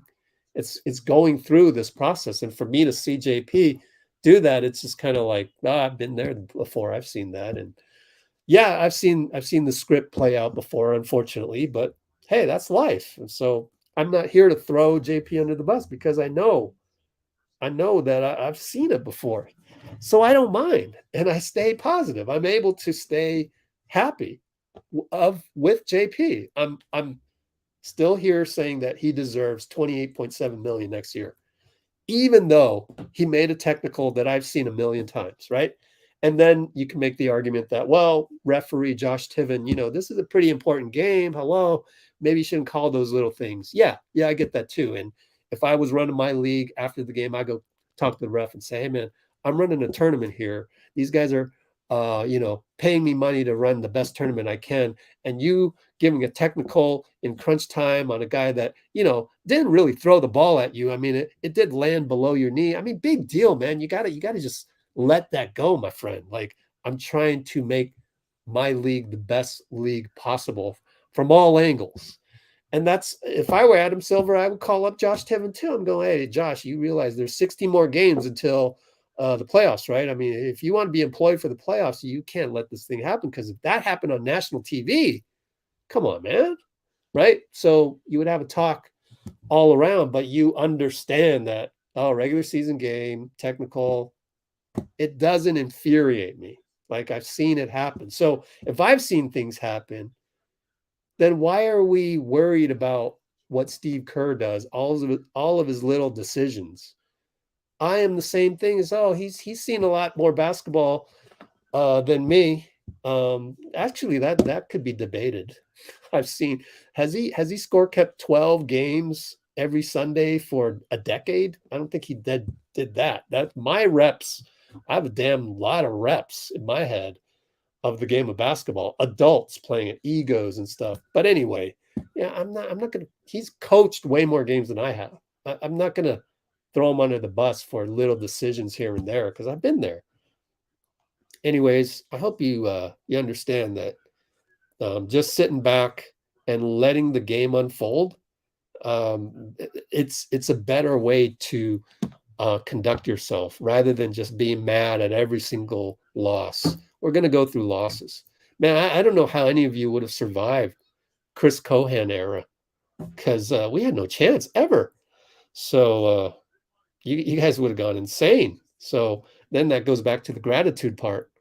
You guys don't have that. You've never been through real pain. So you don't know. And it's unfortunate. But that's another thing, is I have a level of gratitude for this franchise, which I have observed everything they do, all the personnel, all the money, the buildings that they have, Chase Center. So we have the best franchise in the world to solve these problems. I'm happy with that. We'll figure it out. And because I don't think you can hire another coach that could do a better job than what we're doing with all of these guys. Okay, so it's the combination, it's the team. We're good. I'm happy with who we have, because it's the best franchise on the planet. We'll figure it out. I mean, Steph Curry figured it out, sent out that tweet eons ago, 2012, what is it, 2010? We'll figure it out. He figured it out. So it may take some time, but we'll figure it out. Let's see here. So I've got to do what's a good quote? Disconnected in the, okay. Kerr on Draymond and Poole.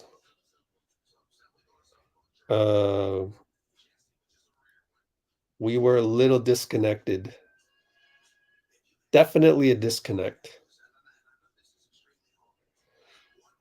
A disconnect. What else? Giddey and Shai.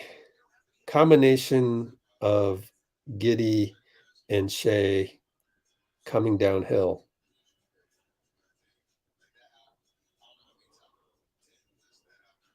On us. And I'm at my limit here.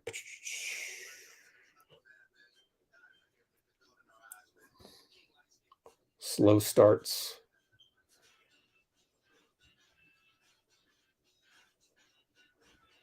All right, I better catch up to this. Somebody's going to be at the podium soon enough. Let's see. Defense. Everything's always about our defense all season long. Because that's our problem. Our point of attack defense is trash. But I'm sure Shai has made many teams say that their point of attack defense has been trash. So there's always that. OKC Thunder, Shai, Giddey. Not even going to type out Gilgeous-Alexander. That's too long. Almost done with this. I probably talked too much earlier. Oh, well, it happens. There's the Steve Kerr post game.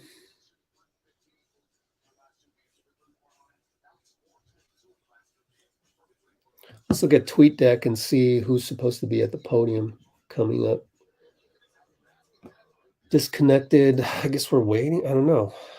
Let's see what happens.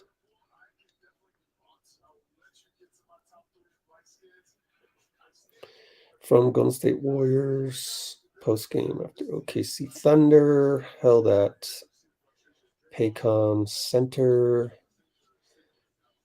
in Oklahoma City. OKC. We will go live with GSW at who are we playing next? Memphis.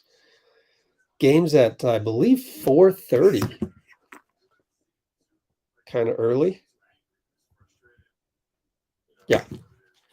4:15.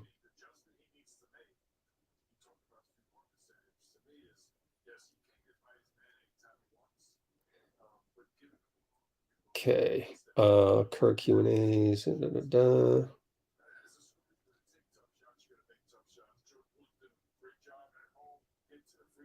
Okay, more opponent. Okay, cool. Almost done.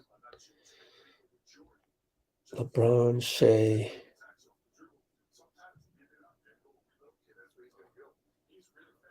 Let's see, and Edwards, McClung, Kawhi. There we go.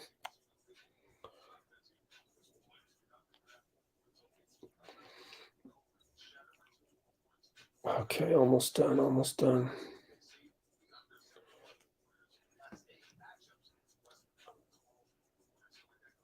Oops. Anybody else coming up on the podium? Strange, huh? Maybe they didn't want to do any post game. What should be my thumbnail? Let's go with a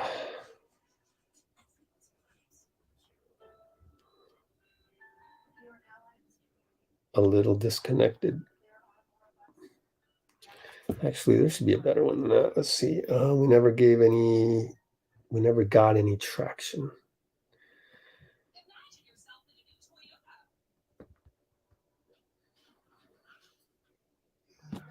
Got downhill on us. A little disconnected.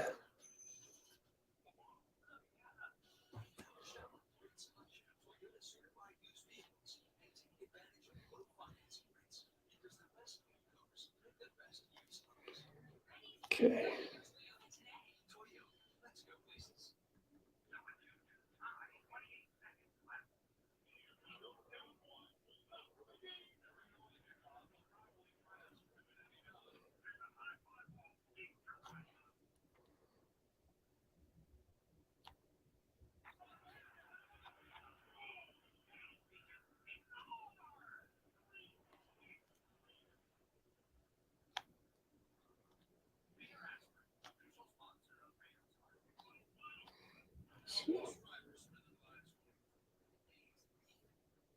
Whoa.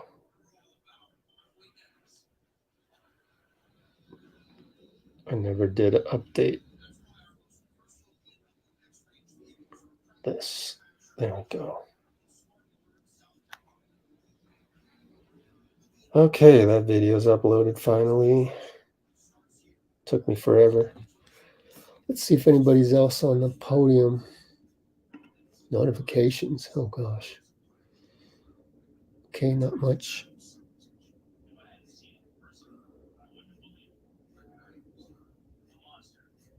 I don't see anybody on the podium.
Okay, so now that I've done that, go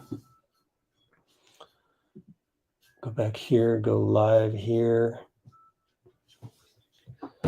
What do we got? Oh, cool stuff, man. Appreciate you. I like that so much that I'm going to screenshot it. Okay, are we going to get another podium by anybody? Don't know. It doesn't feel like it. Maybe they all decided to stay in the locker room.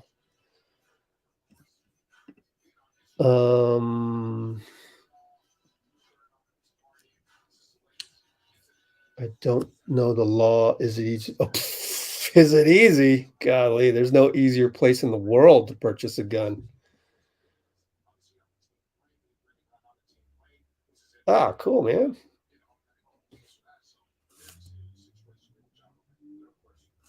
Oh, is the 10-day up tomorrow? Oops, that was awful. Screenshot, delete that screenshot.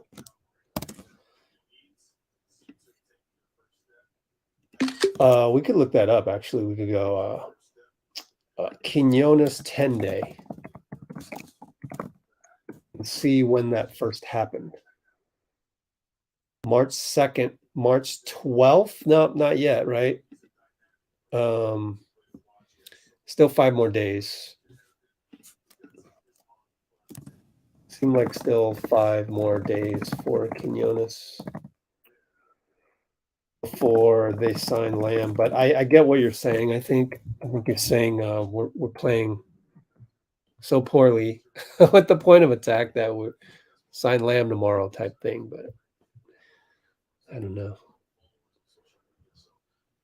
Okay, where else? What else we got? Should the Warriors play angry? They just need to focus and understand.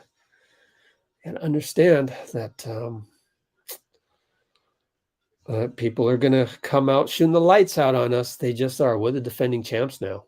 We're not the team that got beat by Memphis in the play-in and haven't proved anything again. We're far from that. People are going to get up to play the defending champs. They don't get up to play the team that lost to Memphis in the play-in, right? They don't get up for that. They get up for defending champs.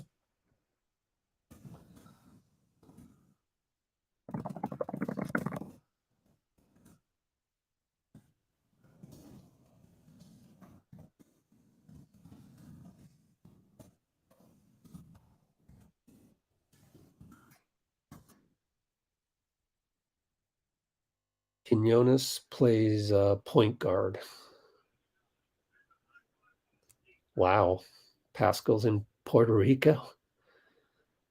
Okay, well, you guys took care of all the comments. I think I'm going to go crazy if I look at comments. I'm just going to get in a combative mode. I don't want to be in a combative mode. I want to stay in a situation where I feel like I'm open-minded and learning something from the game of basketball. So I'm going to skip all those and thank all the moderators for that. Appreciate you guys. Look at Dallas. Look at Dallas. Dallas is struggling, right? Defensively, look at that. So you think we're having problems, right? Keep a good perspective. Keeping a perspective on things. A tweet comes in from Dallas. And it says, Jason Kidd. Yeah, let me just copy this right into my notes. Oops. You've got to figure it out. We're not the only team trying to figure it out. And that's basketball for you. That's the NBA. Fortunately, we're all struggling. We're all trying to figure it out. Everybody has their own problems. Literally 52 seconds ago.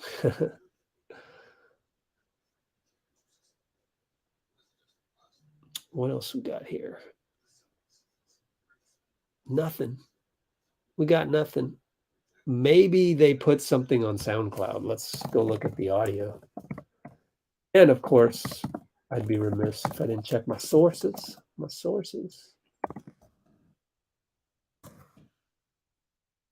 Steve Kerr post game, Josh Giddey post game. That's it. One thing I can do is check some other sources. Might as well start doing that. Let's see.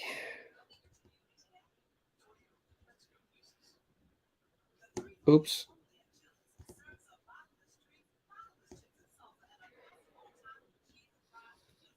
Well, feel better, everybody. We got another game coming, so that's good. Every time there's a game, there's another opportunity to enjoy and to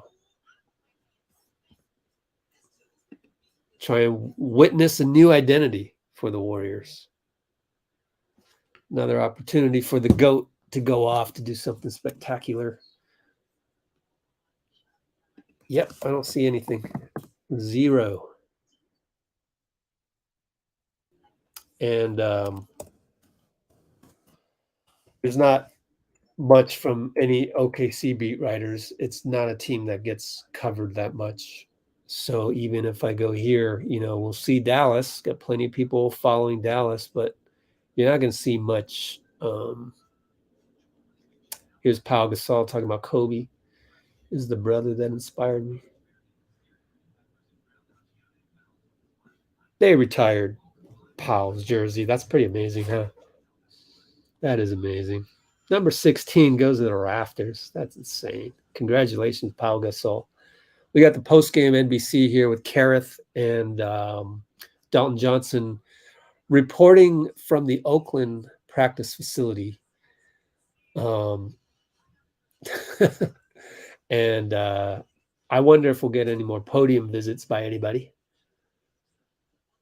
But yeah, just scrolling down, I mean, you don't see any OKC coverage by anybody.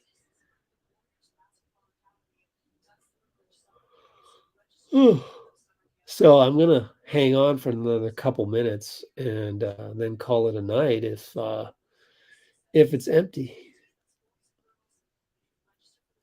I've never finished before NBC though, so at least got to break that streak. You figure they're gonna go until 9:00 p.m. It's 8:34 right now.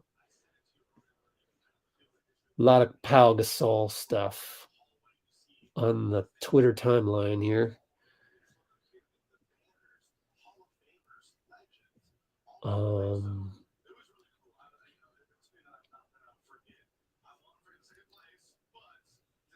Oh, here we go. SGA on resting tomorrow. Let's look at Clement Almanza. I'm not familiar with this guy. Thunder Wire managing editor. SGA is here 24 minutes ago. It's exciting, meaningful basketball games. Still take it one at a time. Same old, same old. Josh Giddey. Giving credit to his 17 assists. Look at this guy, man. Jaylin Williams. The crowd was amazing on tonight. He's just got pictures of guys. That's all you can expect. You can't expect everyone to videotape every damn little thing. Oh, yeah. Osman Dieng came in and just torched us. Just torched us. You got to be ready for those guys. All the role players. Wow. There's a standing ovation. Maybe I should clip this. Put it in my notes, actually.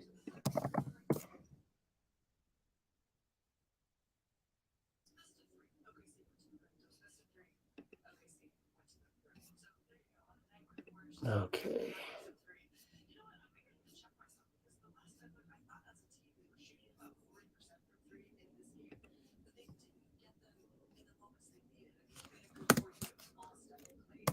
Let's see.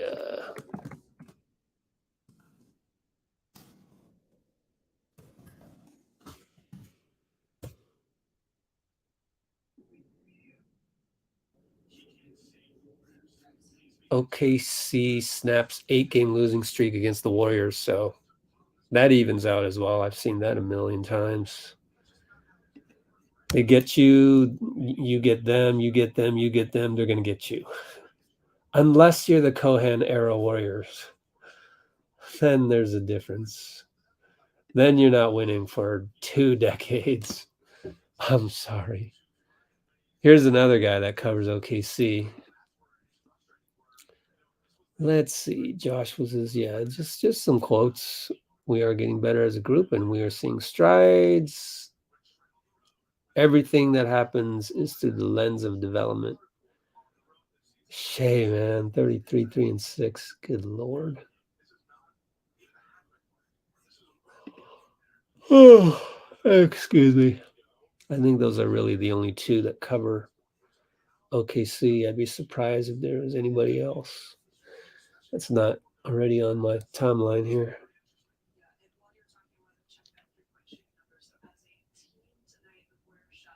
Oh, Joe Musato has some post game here with Shai. So we got a few.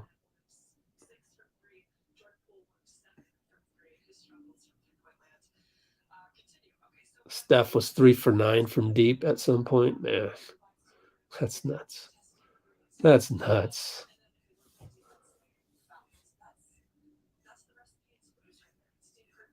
Mm-hmm.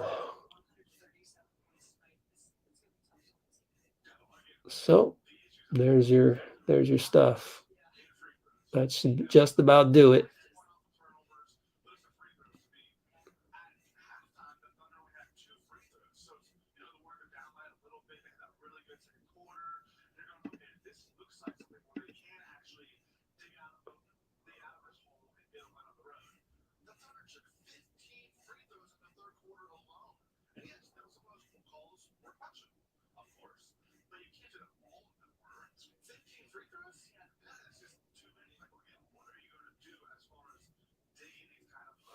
Okay, that's it there. I guess we're relegated to the comments right now.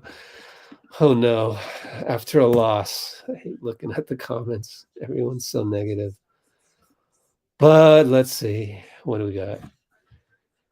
You're talking about Spider, Celtics, Bucks, 76ers, Cavs. I know. Hey, I was criticizing the vets since first damn week of the season. Oh gosh. We got to whoop that trick on Thursday though. And at least we're going in after a loss, you know, in terms of like needing to get a win. Like needing to get a win would be a good way to focus, a good reason to focus after a loss, being pissed off after a loss.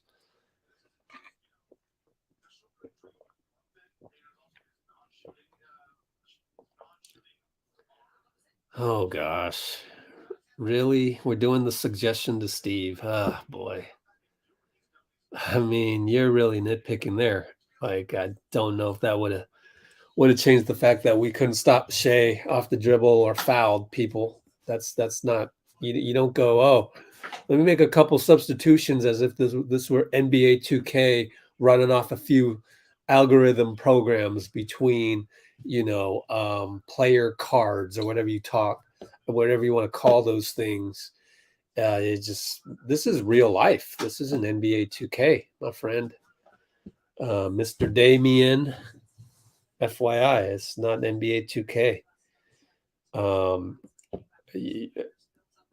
You know, play better defense. But then again, now we're starting to realize maybe their point of attack just sucks. All right, we got Steph.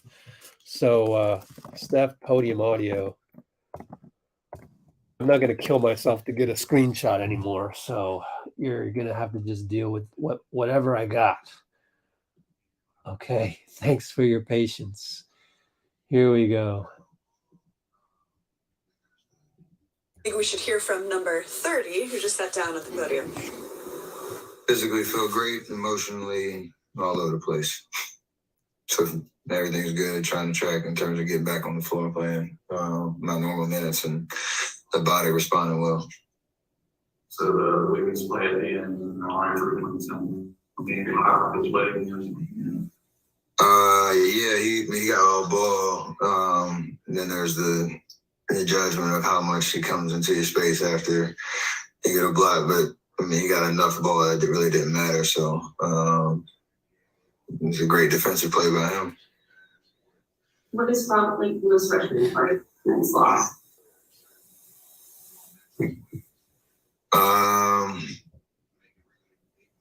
Just the kind of the in the margin plays that, you know, obviously I think just the way we play on the road first and foremost, but the fact of how hard it is to win an NBA game on the road. I don't care what you've accomplished in the past or what type of talent you have or whatever. There are certain momentum swings that make it really even more difficult. And you know, we haven't proven that we can overcome those by just raw talent. We have to continue to stay accountable to those moments where you give the other team life, whether that's a turnover or a missed box out, not running back in transition. You know, those type of plays that you watch the film and it's like, yeah, we can do something better. We can. Those are things that you can control. You can't control whether they make or miss shots or, you know, how hot they might get. It's just those type of plays where, you know, you just give them life, and on the road it's tough. Which is in contention for a couple points, staying present and not getting too far ahead of yourself. As a team, as a leader, just how do you help guys stay present and not have their mind drift to playoffs? The fact that we are not in a safe enough spot to do that. You just gotta look at the stands and keep it real. You know, we have some tough opponents coming up, so just a matter of what we did on the road while me and Wiggs and JP were out. They won 5 games in a row because you can rally around being shorthanded, and guys played amazing. When we come back on the road, those same principles apply because it's way harder to do it away from Chase, and we obviously haven't shown that we can do that. And like I said, we're not in a safe spot, in terms of, the standings or where we're at, or just the vibe around how we're playing. So we got to keep repeating that even until you're blue in the face, until we actually do it. Despite it not being a safe spot, the standings to go through all the ups and downs, see them, and look up, think it's in the place, and that's sometimes where. If we take advantage of it in the sense of, at some point, building true momentum, proving again, I feel like I'm saying the same thing over, that we can win on the road, win a tough game, and take advantage of the fact that, nobody would say we've played consistent or played our best basketball yet, and that, if you truly believe that our goal is to win a championship and that the reward at the end is great enough to fight through what we've all been through and where we're going to go through these last however many games, that we can do it. That's the confidence has to remain. That's why we lace them up. So we got to get there. Good job.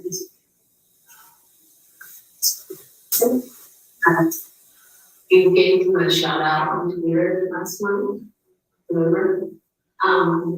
He and then he told me that your tweet made him wanted him to be more maybe player than more.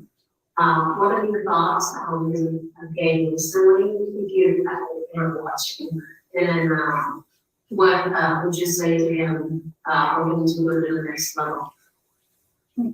More than anything, it's just an opportunity to connect with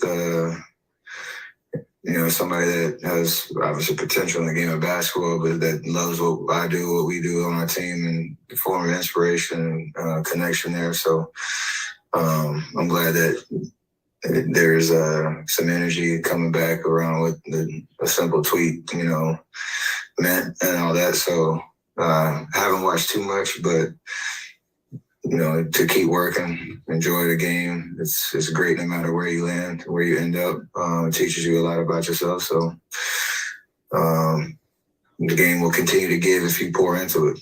So the next game, so how confident is starting? I'm always confident. That's why we show up. But we'd like to have something to show for it at some point. So we got another opportunity on Thursday against a great team that probably going to be a wild atmosphere, and we got to be ready for it. But confidence never wavers. It's just frustrating at times when you can't, get it done and again have something that says, yeah, we know how to win on the road with this particular team. So got another opportunity. Dalton, I'm struck by something Steph said right at the beginning, that physically he's fine, emotionally it's all over the place. Why do you think the Warriors have been so scattered? I'll tell you why. What we talked about, the whole focus thing, you're the defending champs. You're not the team that got ousted by Memphis in the play-in anymore. That part is not working. So they've got to make it a mental adjustment. And like I said, it's all mental. It's not physical. It's not about getting a big man.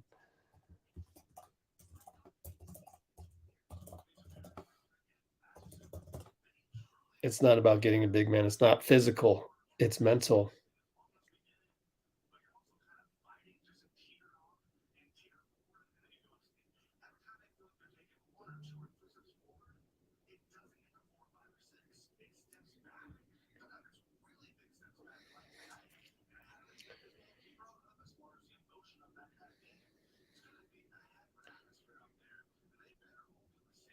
Let's see.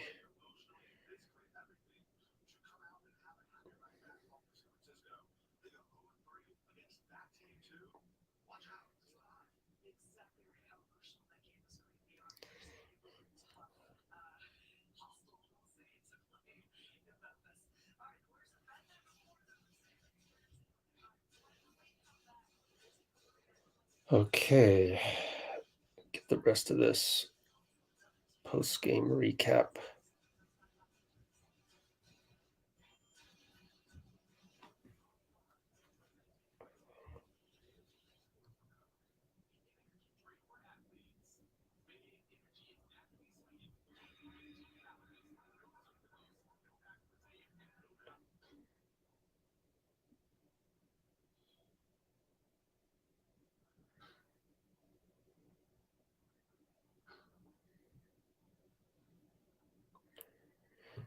All right, so let me see.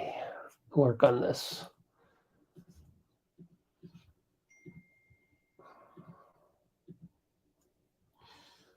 Oh, let's see.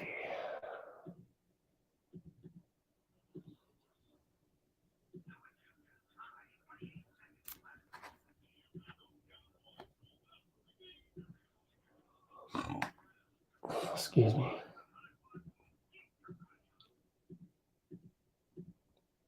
Wonder why my internet is so bad right now. There, it's a little bit better.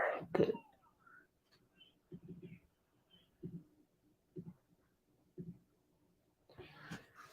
Three minutes left. Cavs.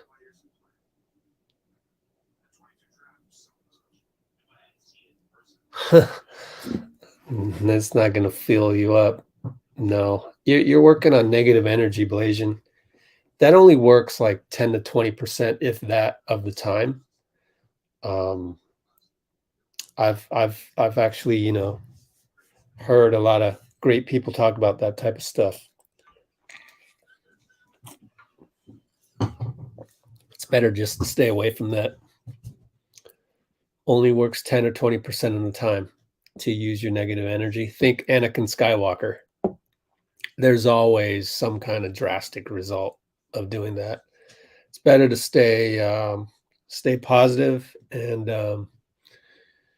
that's just going to get you through it more so than negative on negative. Look at Ja Morant. Ja Morant is fighting negative on negative. There are some haters going on in there. There's only one reason you would brandish a gun on a live, and that is to send a message. He's sending a message to somebody that's hating on him.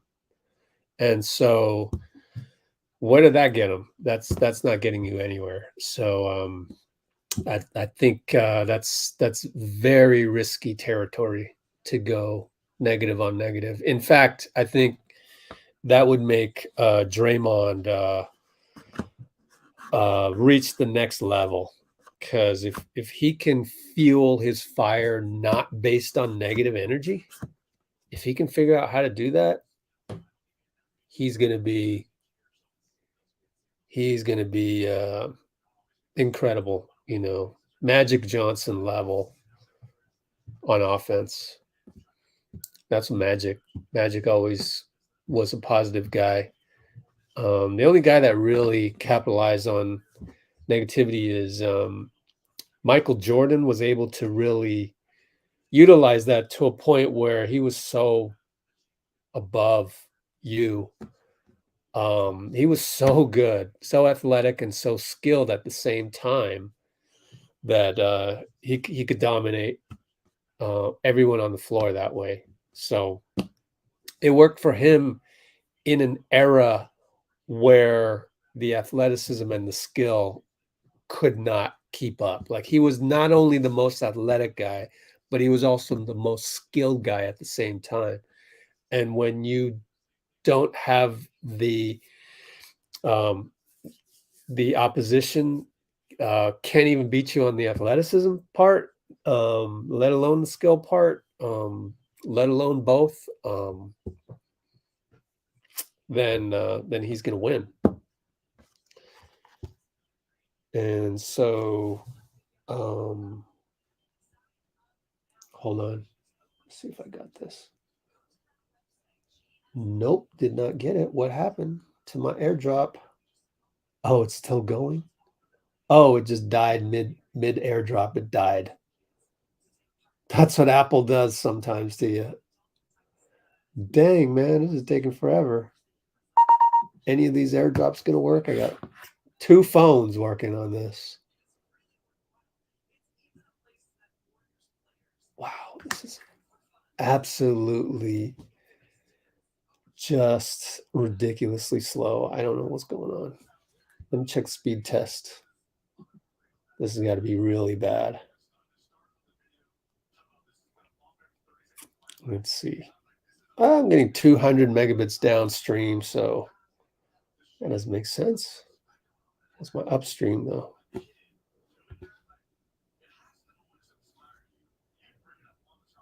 Let's see. 100 megabits up. It just doesn't make sense why it's so slow. It doesn't make sense. These computers have a mind of its own, man. This is really disappointing. So what am I going to do here? Tried to airdrop it. Didn't work. It just refuses. Why does it do that?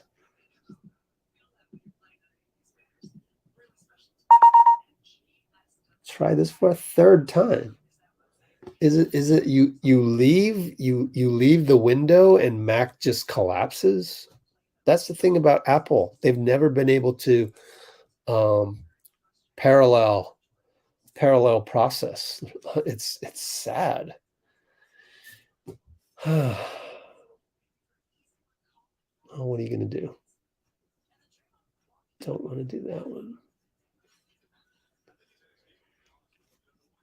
Oh, yeah, there you go. There's some positivity.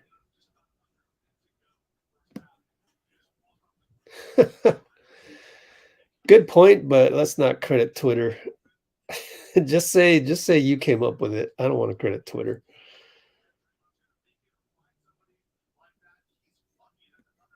Yeah, I agree in there.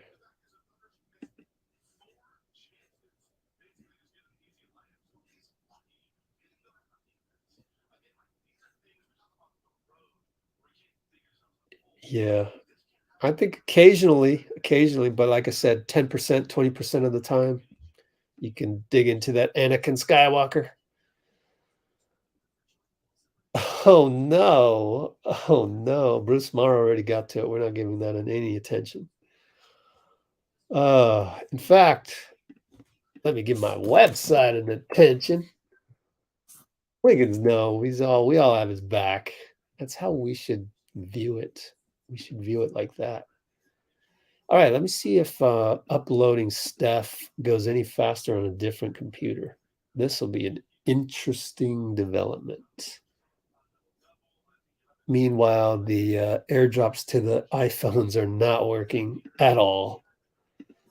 Oh my gosh, 4 minutes left, just like that. Why? Why does it happen? Why is it so good on one computer, then the other one it's trash? It's because I'm live streaming on this too. Doesn't make any sense, man. 3 minutes left, and then how many minutes left on this?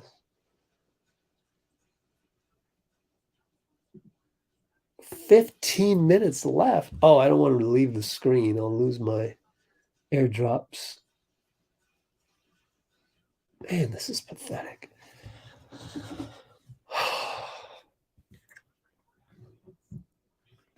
Anybody else show up on the podium? Anybody else show up on the podium? Hello, podium.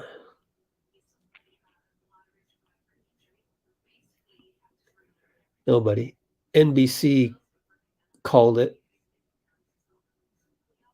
NBC called it in terms of not sending a beat reporter to OKC. Good call, because we lost, and nobody's going to be consuming much content after a loss, except you guys.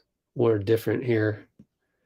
What else you got for me? And I'm sorry I didn't get to all your comments.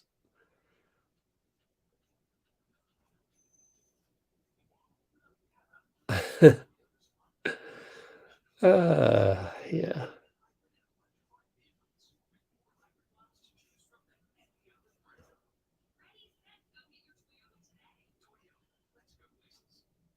Oh boy.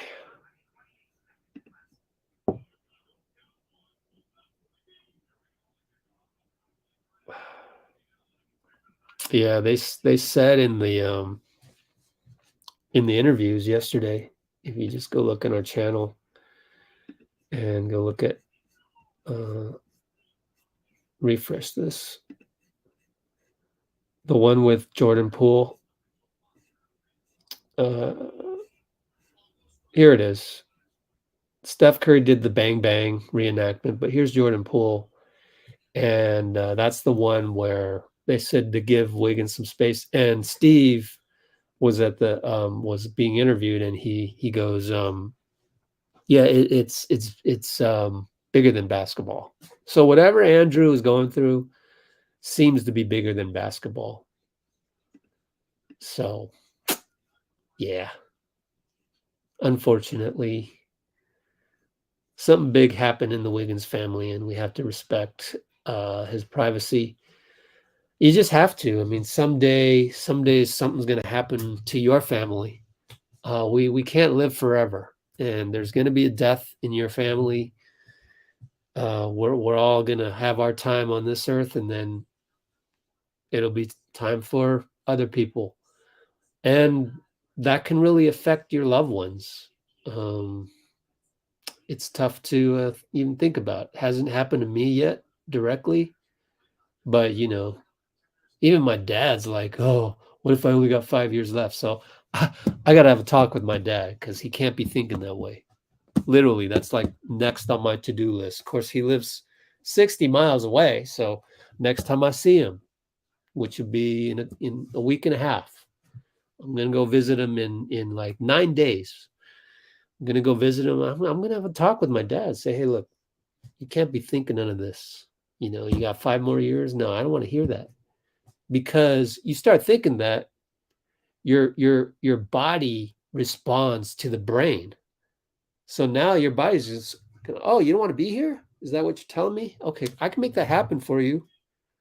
So you gotta talk to yourself in a positive way too. It's not just your environment, it's your inner world. You know, everybody has an outer world and an inner world. So you gotta treat yourself kindly. You wouldn't say, even I have this problem sometimes too. I forget something and I go, oh man, you idiot. Then I go, wait, no, I can't be talking to myself that way. You can't be negative and down on yourself, because your body is going to respond to your mind. So if your mind thinks that your body isn't good enough, or your mind thinks your whole existence isn't good enough for whatever, you know, even a split second, a mistake that you made, you've got to not do that anymore, because your body's going to respond to that. It's, oh, I'm an idiot, am I? You know, and then so on and so forth. It goes down to the genetic level. I mean, this has been proven. It's called epigenetics. Go look it up. So epigenetics, go look it up. The body's going to respond to the mind. So if my dad is thinking that he's only got 5 years left, then he's going to only got 5 years left or less. But if he's thinking that, no, he's got more than that, and there's a lot more things he can do in life, even at his age, even though he's done everything. And he's done a lot. He's done a ton for the family. Okay. So if he can switch that mind frame into one that respects the body, then we're in good shape. So that's my side project that I got to work on, actually. So yeah. I'll try to you would not believe how much positivity will change your environment. And it may take a while, but it works. It really does. There's a divine intelligence out there that listens to you. It may take a while, it may take you some time to focus. But it works, man. It works. It worked for me, you know. As Steph's video finally, 48 more seconds, man, the longest 48 seconds left. But anyway, it worked for me. You know, you have some stuff happen to you. I couldn't go cover games on the road anymore. You know, I came to that realization, and at first it was tough. It was really tough. So then I turned it into a positive. Here I am. I'm living proof. And I've got myself set up for the foreseeable future, where okay, I had to change. I had to change it. So it's like, okay, you're not going to do this stuff, all this work anymore on the road. You're not going to kill yourself getting on airplanes, dragging your body to OKC. You know, a year and a half ago, I would have been there for this game. What would it have gotten me, right? You know, I think you take a realization and a negative, what looks like a negative situation, and if you can turn that into a positive, wow, that's really life-changing. Really helps you get through a lot of crap in the world. So I encourage you to, I'm living proof, trust me. I mean, I can't get into all the details just yet, but it'll slowly, you'll feel it. It'll come out next couple years, slowly but surely. You know, my story at some point will be told. And it's one of those things, you know. I want to show you something. Here's another guy that turned a negative into a positive. Instagram.com, Mark J. Spears. Did you know that Mark J. Spears got inducted into the Hall of Fame as a journalist Let me show you something, my friends. Let me show you right here. Here we go, guys. We at the, what mark are we at here on the live stream? I have outlasted NBC. 4:05:30 mark. Mark J. Spears story.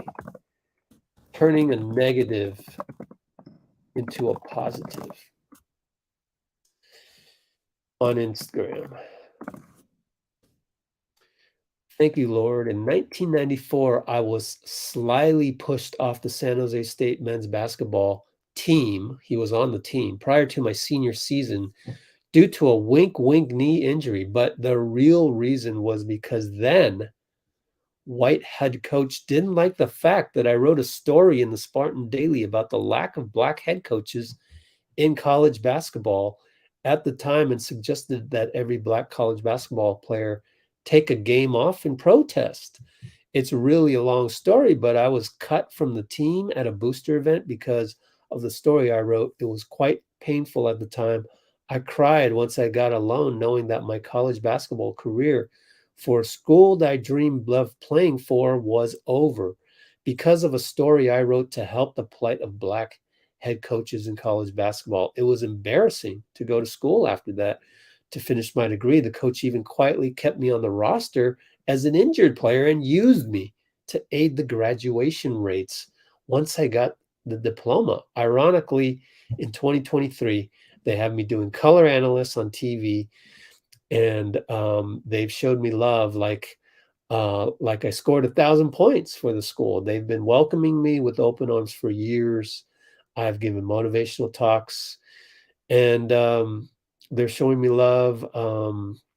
It's because of what I've accomplished with my mind in sports journalism. For years, I was angry at that coach and a lot of folks connected to the basketball program. To be honest, I'm not sure if I ever will truly get over what happened, but I have no reason to be angry at SJSU now, as they treat me like a king and show me so much respect every time I step foot on the campus now. In 1994, I got pushed out. In 2023, I got loud cheers when they announced, and I'm being inducted in the hoop hall with the Gowdy Award. Took a long time to get the cheers I dreamed of, but I got them. So that's turning a negative into a positive, man. Kudos to Mr. Spears. All right, so I think we're done here because I'm about to deal with the Steph Curry postgame, and it's checking for the copyright stuff, so it'll get to all that. And Rich is in my Hall of Fame. Thanks, man. Appreciate it. Wow. Appreciate all the kind words, my friends.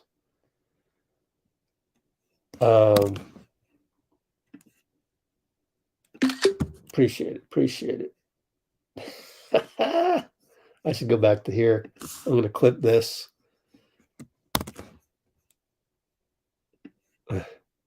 Yeah, I got to clip that. Send it to Mark. Yes, sir. I'm going to do that. I'm sending that to Mark. Appreciate you. Vitor. Appreciate you. Sending myself the screenshot right now, so I don't forget. All right, my friends, good stuff in the comments. I'm sorry I didn't really get around to it all, but Dean Chambers, yeah. We're going to call it a night now. We're going to say just us 1, 2, 3, because I want to just focus on the Steph Curry upload and call it a night. Let's look at TweetDeck one more time to see if anybody else got on the podium. I don't think so. Maybe Madeline Kenny will tell us something. Nope, she had to write this article real quick. So that's it. Just us 1, 2, 3, my friends.